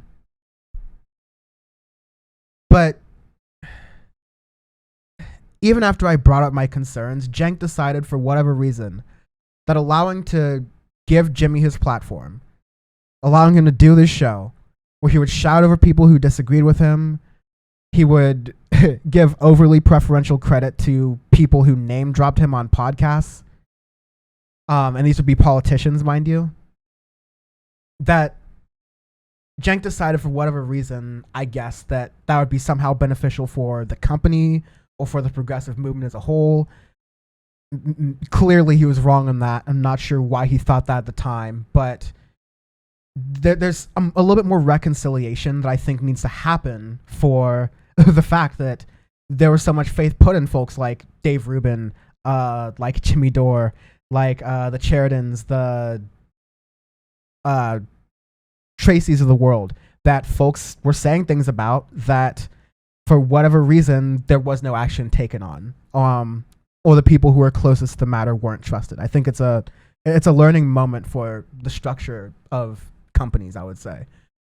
But working with Jimmy on Aggressive Progressives was something that was definitely a teachable, like, hard moment for me as a producer, I guess I would say. Me and the other people on the production team, I'll protect the names of the innocent souls, I guess, would propose articles and try to pitch them in different directions in ways he would like them. But ultimately, he would just take a newsreader role. He would read the quotes verbatim as opposed to picking parts of the articles he would like as though he was too busy to research for the own show that he was hosting, supposedly informing people and providing humorous commentary on. At some points, I would have to like train him to understand big picture issues. I remember a specific instance where we were supposed to do a story where a kid didn't have enough money for, or I think it was a teacher who didn't have enough money for school supplies. And so they put on a GoFundMe, and the kids raised enough money for the teacher to buy school supplies for the students and for the classroom in general.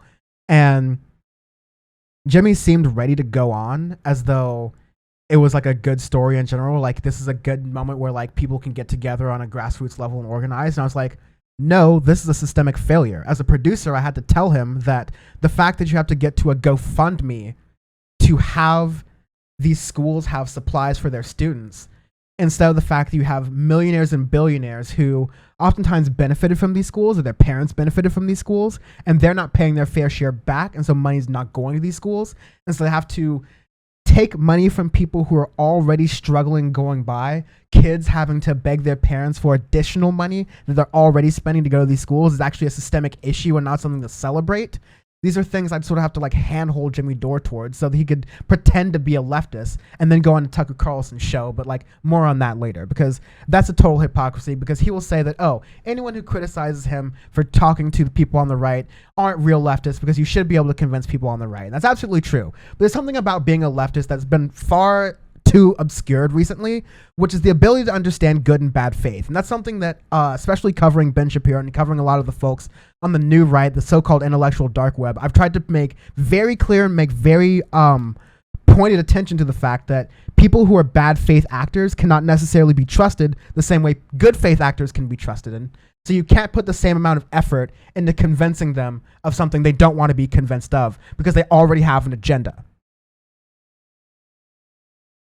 That is something for a lot of people in this crowd. It is difficult for them to understand. But again, back to Jimmy. You understand that certain jokes a comedian makes don't land well. And I totally understand that. I have friends who are comedians, and sometimes they say jokes that, like, you know, it strikes the wrong chord. It's just not the great thing. And you need to have a space for comedians to feel like they can make those jokes and not feel like their careers are over because they made those flubs. They can apologize in the moment. They can realize what mistakes they made, and they can learn from them. But when you're a host and you're landing jokes on and off air at the crew's expense, at the host's, people who are working for you's expense, that's not acceptable. And these are things that Jimmy would do quite often. I'd see him do quite often. Crew members would be upset, crying sometimes because of the stuff Jimmy needlessly said as what were jokes, but it's just like schoolyard bullying that is unnecessarily to do in a workplace context. And this is not just like, oh, this is what he's like behind the scenes. This is just his dirt. This is what goes to what he shows how he deals with dealing with people. Because when he starts yelling with people on forced to vote panels, talking about supposed political strategy with people who are supposed to be on his side, not just people who are leftists, but people who are leftists and agreed with his boneheaded idea and his boneheaded strategy. When he's yelling and talking over them and can't even get his point across articulately, you're kind of getting idea in between the pundit you're seeing on air versus the person that we knew off camera at TYT. His insecurities were absolutely obvious. His tone would sour towards Bernie Sanders when it became clearer and clearer that Sanders had no interest in becoming part of Jimmy Dore's Scream Fest. Meanwhile, he was relatively fine. He was a busy senator, and we wanted him to come on TYT and other shows more, but he would come on the shows maybe once every couple of months here or there and give an 11 or 12-minute interview where we'd be able to ask him some tough questions, but some questions he wouldn't get in the mainstream media that would also kind of highlight his policy agenda and what he wanted to accomplish for people. But Jimmy Dore was just upset that he didn't get to talk to the big man as far as Bernie goes. when Tulsi Gabbard name dropped him on Joe Rogan, he would play that clip on the episode immediately after Tulsi Gabbard went on Joe Rogan and started name dropping Jimmy Dore. In the next episode of Regressive Progressives, he would just play that clip multiple times, just out of context. Just like, by the way, Tulsi Gabbard likes me and name dropped me on a really big podcast where I have a really big audience. Where the podcast has a really big audience. So now I'll have a really big audience. More than 3 times in a row, like at least 5. Folks know about the Francesca Fiorentini thing, where Jimmy Dore, while on a vacation, still found the time to send angry, drunkenly sounding messages that were really, really tense and unnecessary and fairly, just like have some sexist undertones. Because there's a way he will snap towards, and again, there's someone who worked with him, there's a way he will snap towards women and treat them a certain way. But when men stand up to him, he stands back. He actually jumps back sometimes. Actually, I have personal experience with that.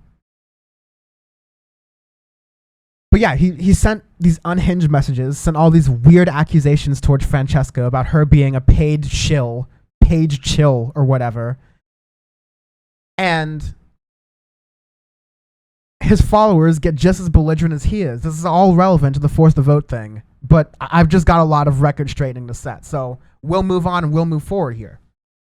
These are all behaviors that those of us who worked around him would see as far back as 2017 that the larger public is becoming privy to now because they're connecting the dots. But now he's becoming platformed by broader portions of the left, your Glenn Greenwalds of the world, etc., as well as media figures like Tucker Carlson and faux populists on the right. These are stepping stones that Cenk and the Young Turks, and by proxy me, helped lay for him. And I don't feel great about that. And I hope Cenk doesn't feel great about that either. Because if you fast forward to today, and on Power Report and on other shows, earlier this year, I did one of the more uncomfortable interviews I did. Not because I didn't like doing the interview with Jordan Uhl, who was a guest earlier on the show, and then Rob Rousseau on the Insurgents, talking about force the vote, but because like I know Jimmy Dore and I didn't want to like make this a personal tit for tat thing with him, because there are certain points with my relationship with Jimmy Dore where we're like at least having a passable work relationship and riffing a little bit and getting along as people. And so I didn't want to make this dirty ass like public thing. I'm not like this kind of person, but I will get that way. I have a limit. Everyone has their limit. I've reiterated how the exact timing and strategy behind the force the vote crowd and the force the vote message was strategically bad, but that I agree, I personally, Dan from the internet, I personally agree that the sentiment of continually applying pressure to leftists in Congress is a good thing, and we should continuously get them to fight as hard as possible. But for Jimmy Dore, anyone who disagrees with his my way or the highway approach to politics, even people who are on his side politically, who agree with him on things involving police violence, involving the overall idea of Medicare for all, whether or not it's a tragedy to get there, the idea of Medicare for all, these are people who agrees with him on a number of different issues. Supposedly he's a so-called progressive on, but let's check back in 4 years when the conservative checks keep rolling in. He calls these people sellouts. Something that the left is very privy to, though, because the left builds so much of a message on money in politics. This is something that Cenk Uygur very much pushed forward in his discourse and through TYT. It's become a leftist part of discourse that people have then decided to build upon and apply with a more thorough Marxist discourse and adjust that to markets and businesses and capitalism and the relationship between that and oligopoly and the tight relationship between business and politics. Some would call it power, if you will. And they extend this money in politics approach to a further leftist approach. But the idea of calling someone a sellout is a very, very strong thing to say on the left. Say they've sold out their principles, but you better have evidence. These people don't have evidence. It's a phrase they throw around so often, it loses meaning. It's sort of like how I saw a lot of men at TYT learn the phrase gaslighting and then overuse the phrase, Jimmy Dore especially, because they learned that it was about, they learned the history of it from the film Gaslight, and then they learned about its approach and use in abusive relationships. When you're telling someone that something isn't real, that they're not believing something that they're actually seeing, to not believe their lying eyes, and then you apply that to a political sense. They learned that, and they thought that was really catchy, and now they overuse these phrases. But when you don't have that approach, you can't apply a nuanced perspective to say, hey, I disagree with this person's strategy, but overall they're on my side. Maybe we can find some middle ground. No, by saying they're immediately a sellout because they disagree with you, that your strategy is the only way, it elects a lot of power on you, Jimmy Dore. It elects a lot of power on anyone to say they know better than the activists, or they know where the activists should be going. It takes a lot of, honestly, idiocy and ignorance to say that a movement involving you on YouTube popping off, yelling over women who are trying to give you the benefit of the doubt, you dumbass, to say that that's activism as opposed to nurses unions and actual congresspeople like Pramila Jayapal trying to find ways to get Medicare for all happen and a fast track to it as soon as possible by paving out legislation to get that to happen. By saying those people are sellouts for doing the actual work and that you're doing the work by saving up for your mansion in Studio City. Get out of here with that griftness. And people, people just got to be, just use your brains. The people around him have been saying this for the longest. And even people in these spaces were not listening. Kyle Kulinski can catch the smoke too. Kyle Kulinski was super naive and learned the error of his ways when he jumped into this because Jimmy Dore was calling Kyle Kulinski out. You gotta just ignore it. Dude, just ignore it. And Kyle Kulinski tried to have a measured approach by saying, listen, the only thing I agree with TYT here is the fact that Jimmy's comments were gross. But the serious stuff, I'm with Jimmy and his crew. Whatever. I'm going to find my own approach here and have that on Power Report. But like, whatever. Kyle tried to defend Jimmy Dore and just said that Jimmy's just too nuclear and needs to cool it a little bit. And that was overly fair. And Jimmy still went nuclear again against him. Because the only thing Kyle was right about in that entire approach, that entire like whole video where he had to try to, in good faith, explain to himself to someone who, A, doesn't act in good faith. Jimmy Dore does not act in good faith. And the people around you have been telling Kyle that for a while, but they don't listen. Kyle doesn't listen because he thinks that because he's a fierce independent and fiercely in his bubble for whatever reason, that he's a vanguard and he knows what to say here. And I agree with Kyle on a lot of things here, but he's got to listen to the people who know things when they know things at some points, right? People have been warning him about Jimmy and his behavior. And Kyle was right about only one thing, and only one of those warnings, that Jimmy only has two modes, normal and nuclear. And he's continuing to use his rage back and forth against anyone who doesn't show unequivocal support to him and his idiocy and his fragile ego as a sellout, as not down with the cause, as not as down with the cause as this comedian who barely marches, barely protests, doesn't care enough about the people watching his shows to thoroughly go through the articles he's telling through from my own viewing and what I was seeing from when I was producing the show with him. It's ridiculous, and yet people will go online and tell me, people who have never met Jimmy Dore will tell me, someone who has worked with Jimmy Dore, that I am the wrong one, that I am the sellout, that I'm the one who doesn't want Medicare for all, that I'm getting a large amount of money to go against this policy that I would benefit very nicely from. I'm 25.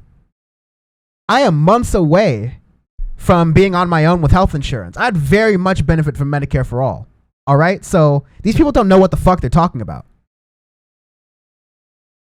Jimmy Dore continued recently attacking one of my good friends, former Power Report guest, Emma Vigland, making these absolutely irrelevant digs on her family, And just going into personally low levels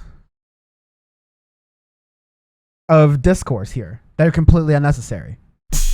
Emma Vigeland says this. She goes, "There's no." I know. When you grow up rich in a cul-de-sac, you find pretty words to shit on people who are actually fighting for things. When you grow up super rich in a cul-de-sac and your parents are corporate lawyers, shit libs, and you've had every advantage handed to you your whole fucking life, when did she ever fight for anything? Never. Again, people who are sitting at home on their fucking millionaire asses, never doing fucking anything. Anything. Annika Spearn sitting in her $24 million studio wagging her finger at other people who are actually out there pressuring politicians. Just to address 2 points right there, unnecessarily. Jimmy's talking about people who are getting a silver spoon handed to him when Jimmy Dore apparently worked for his dad's bricklaying company before running off to LA to become a comedian. So if you're working for your parents, just don't throw stones in glass houses, all right? It's perfectly fine to work for your parents. A lot of working class people work for their parents, and like they're still very working class. That's just like a common story because a lot of times it's just like hard to get hired unless you know someone. But don't be talking about someone who is proudly working in a $24 million studio when you worked in that same $24 million studio, which, by the way, was not a $24 million studio.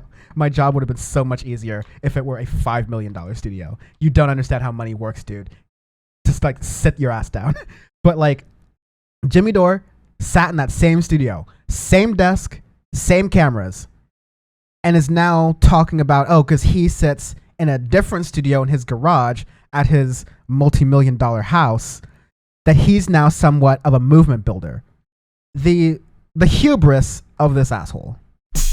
Understanding of how goals are achieved historically, because these folks are being misled by Red Brown Alliance media figures, sapping them of energy and cash. Progress. So what she's doing is undermining activists in the middle of a big 50 different cities for Medicare for all. Hey, why don't you ask to speak at that and go out and give your opinion? Why don't you go out there and interview some of those people and tell them about the Red Brown Alliance that you're so worried about that you have no fucking idea what you're talking about? And by the way, these are the kind of people who like to quote Marx as if they're smart because they went to good colleges that got paid for by their corporate lawyer parents. But if they ever got within 5 feet of a worker, they'd get punched in the fucking face. Emma Vigeland never got anywhere near a fucking worker. They tell her to get the fuck out of here and go back to your cul-de-sac and your corporate lawyer parents and tell me how good Elizabeth Warren is as she calls Bernie a sexist. Again, a lot of points there, and Emma Vigeland can do a perfectly fine job of defending herself. But the idea that Jimmy Dore went to like a private high school, like a private middle school or whatever, for like Catholics or whatever, right?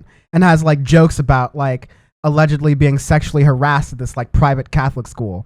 So if he's talking, this private Catholic school costs a pretty penny to go to. It wasn't a public school, right? This costs money to go to. Your parents had the money to do that. Your cop dad had the money to put you into a private school, all right? So stop talking about people's elitism, Jimmy Dore, when this is the world you come from. It's this performative hypocrisy that I'm sick of seeing, but it also kind of gets to the point of like, why are we here? Like, what is this point? We're so close to that's like, why are we here point, but he continues to go further down this rabbit hole to points that are just like truly kind of gross. And he continues to invoke like just the most gross parts of his rhetoric here. Anna says, Michael Brooks pushed me to the left strategically. Again, what's your strategy then? Quit hiding behind your fucking friend. Every time someone calls you out for being a shit liberal, she invokes the name of her fucking friend. Do you think Michael Brooks would have been against people fucking in the streets for Medicare for all? You knucklehead? How dumb are you? Well, that's not dumb. She's cynical, sarcastic, narcissistic, megalomaniac, fucking liar. Michael Brooks pushed me left. Why did you need to be pushed left? What the fuck? I thought you were the host of the Young Turks. Keep waiting. Now is not the time. Will you tell them to go fuck off and just go get jobs at MSNBC? Just do it already. Go look at their playlist. It's all Trump and hating Republicans. They're just MSNBC anyway. That's all their playlist is. And she's a shit lib who gets called out and then she hides behind her fucking friend. Get the fuck out of here. Again, I gave you a story where I had to come correct on Jimmy Dore for his lack of leftist analysis.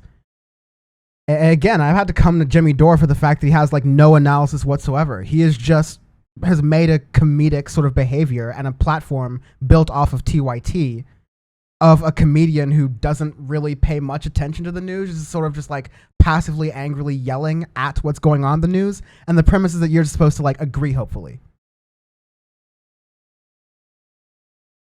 But getting to the point of like Michael Brooks, who died and was very much against a lot of what Jimmy Dore was for, was kind of a point that was a little too far. Another point that was a little too far was Cenk's response to all of this, and the response to the video, saying that Michael Brooks' co-host on Jacobin was Anna Kasparian. He asked her to co-host because he completely trusted her judgment and analysis. Michael despised Jimmy Dore and thought he was a dum-dum. And the fucking grifter has a nerve to pretend that Michael would have supported him over Anna. Look, it's a fine point to make, honestly, but Cenk, there's a reckoning, as I'm saying here, that needs to be made with who was platformed and who wasn't. Because despite the Rubins and the Dores and the Tracys of the world, there were opportunities to platform many more positive voices that Cenk chose not to take. Especially while I was producing there, and this is just, again, me talking as myself there. There's Michael Brooks, who definitely did a really good job of like exposing Anna to more things that pushed her left, because I was able to see a transformation of Anna that I think is available in video evidence, to her having perspectives that are closer to following leftist discourse. Is she like a democratic socialist, the prime example of that? I think that's open for debate. And is she like all the way far left hard communist? Obviously not, okay? So that's a totally different matter there. But I was also, like, as a producer, trying to expose other people at TYT to folks like Richard Wolff, folks like Michael Brooks, and to use TYT's platform to give these folks a bigger platform and a different platform to get people who are viewers of TYT along the chain of, you know, I guess radicalization, if you will, to get them to expand the money and politics analysis to a broader class workers analysis. But when Anna and I lobbied to have Michael Brooks appear on the main show, which would have helped give him a larger platform, broadened his audience, and given that audience, TYT's audience, an incredibly cogent leftist political analysis that thought about world politics and discourse and the future and really smart strategy, all of these things at once, Cenk shot it down. I don't have answers for why he did this, but very much this is too little too late. Not only because Michael Brooks passed already, but because Jimmy has this platform and a lot of others have this platform, because honestly, Cenk took too long to realize which people were not the ones to be trusted, because he wasn't listening to the people around him. Jimmy Dore, much like Donald Trump, chooses to hack the discourse with charged emotions, rage, and rhetoric for his own gain, as opposed to directing that anger towards tactics that actually work. He's a comedian. Jimmy Dore is a comedian, and a comedian only. He's not actually a political actor, but his viewers think his work, his raging, his like all this stuff is activism. These like 2 or 3, maybe 2 dozen, 3 dozen people at random parts in the country shouting about why Nina Turner isn't campaigning for Medicare for all when she's in her district trying to win an election campaigning for Medicare for all. And hey, maybe if you were in her district supporting her, maybe she would have had a little bit of help doing it. But no, this Force the Vote crowd were following people like Breonna Joy Gray, who spoke about Nina Turner being just another Democratic like cog in the machine who wouldn't help with anything useful for the party's cause. At a time in which voter turnout during the Nina Turner election was very, very low, as Jordan Uhl talked about in the interview earlier, it's really suspect that we have people who worked on the same campaign as Bernie Sanders, as Brown and Joy Gray did with Nina Turner, speaking in this way, again, for Patreon dollars. When we talk about Nina Turner, implications of her time in Congress. She's not been there yet. Implications of what it would mean if she were in Congress. Well, I think it would be great. What would be different? Because in this scenario, right, we're talking about getting enough progressives.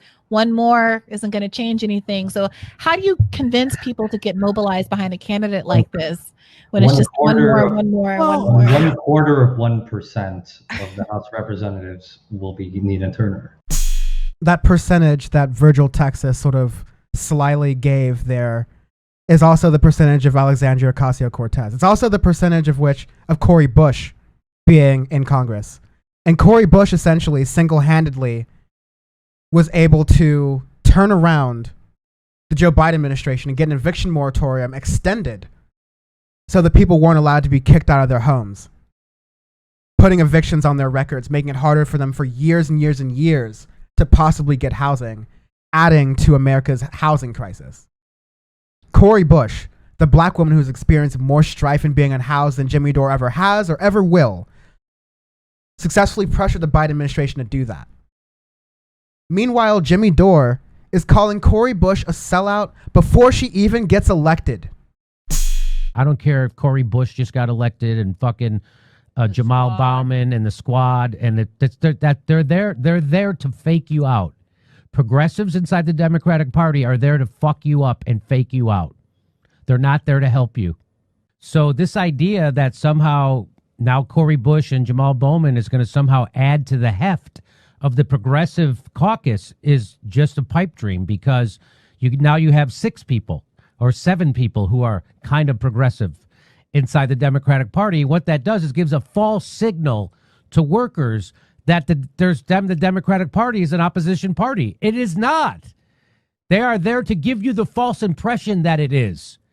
And that's why AOC is at the party. That's why Cori Bush is now in the party. They are not taking over this fucking party. That is not happening. Those people are head fakes inside the Democratic Party. More power to Cori Bush. It's a fool's errand to send you into the Democratic Party. You are going to be squashed. Hey, the Democrats just got Cori Bush and Jamal Bauman. We have expanded the squad so that now we have more progressives who will do exactly as Nancy Pelosi tells them. Yeah. Jimmy's doing activism, preventing people from getting evicted in mass numbers by convincing people that the ones who are actually stepping up to do the work, instead of doing the fancy thing on the podcast with the nice cameras and shit. Clown. Absolute ass clown. Deserves no credible attention in media or in this space. But people will give it to them because they're lazy media consumers. And that gets to the end of this. That's where I am on this super long ass diatribe here. For those of us who host these shows, we have to ask, how are we helping? Yes, politics is terrible. Yes, this is a miserable enterprise where you're constantly seeing people who are supposed to be on your side and people who you know are your enemies doing the absolute worst things. But what are we doing here as hosts, right? Are we informing people? Are we engaging people? Are we activating people? Are we disempowering people? Are we disenfranchising people? Are we demotivating people? We're supposed to be in this business because we want people to be well informed and ready to make a difference. We want people to have the tools they can to make a difference, to see what's going on, to be motivated to change things, and to maybe get a idea how, or maybe know where to start at least, right? But if the media you're creating isn't informing people, it isn't leading people in the right direction because you have no interest in even getting in the right direction to begin with, and all it's doing is leading people into these cycles of reactionary drama, these cycles of despair, instead of broadening their horizons, then you're losing the entire point of this venture. Get away from the microphone. Turn off the camera. Go outside. You're losing the entire point of the venture. You're doing a long-term disservice to society for a direct deposit. At the end of the day, the people who have figured out to monetize these cycles of despair and to feed into people's ignorance for their own profit must be relentlessly called out for and not be allowed to speak for the left. And we'll continue to do forcefully so on future episodes of Power Report. Because folks like Jimmy Dore, the principal stopped caring a long time ago. People for going to work. You wouldn't forgive me for going to work for the KKK, but why do we forgive people for going to work for Fox News? Because that is the most that is like not okay. That is so over the top, and that's what I'm saying. Like, there's no disqualification from polite society anymore. Hey, and I think we should shame people who need to make money from racist organizations like Fox News. And we're happy to have him in our studio now. Jimmy Dore, thanks so much for coming on. It's my pleasure. It's my pleasure. You know, I just like to tell people who get upset at me for when I do your show, it's like, well, you shouldn't be upset that I'm doing Tucker's show. You should be thankful that Tucker brings me on to bring my anti-war message and my free speech and defense of Julian Assange to half the country. He's not even completing his goddamn sentences for the things he supposedly stands for.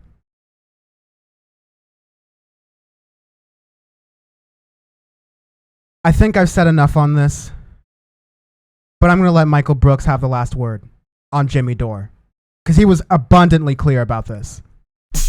Dude, if you want to do politics, you got to fucking understand the issues. It's not all just emotions and fantasy life. Or if you want to do emotions and fantasy life, then own it and just do critique, and that's great.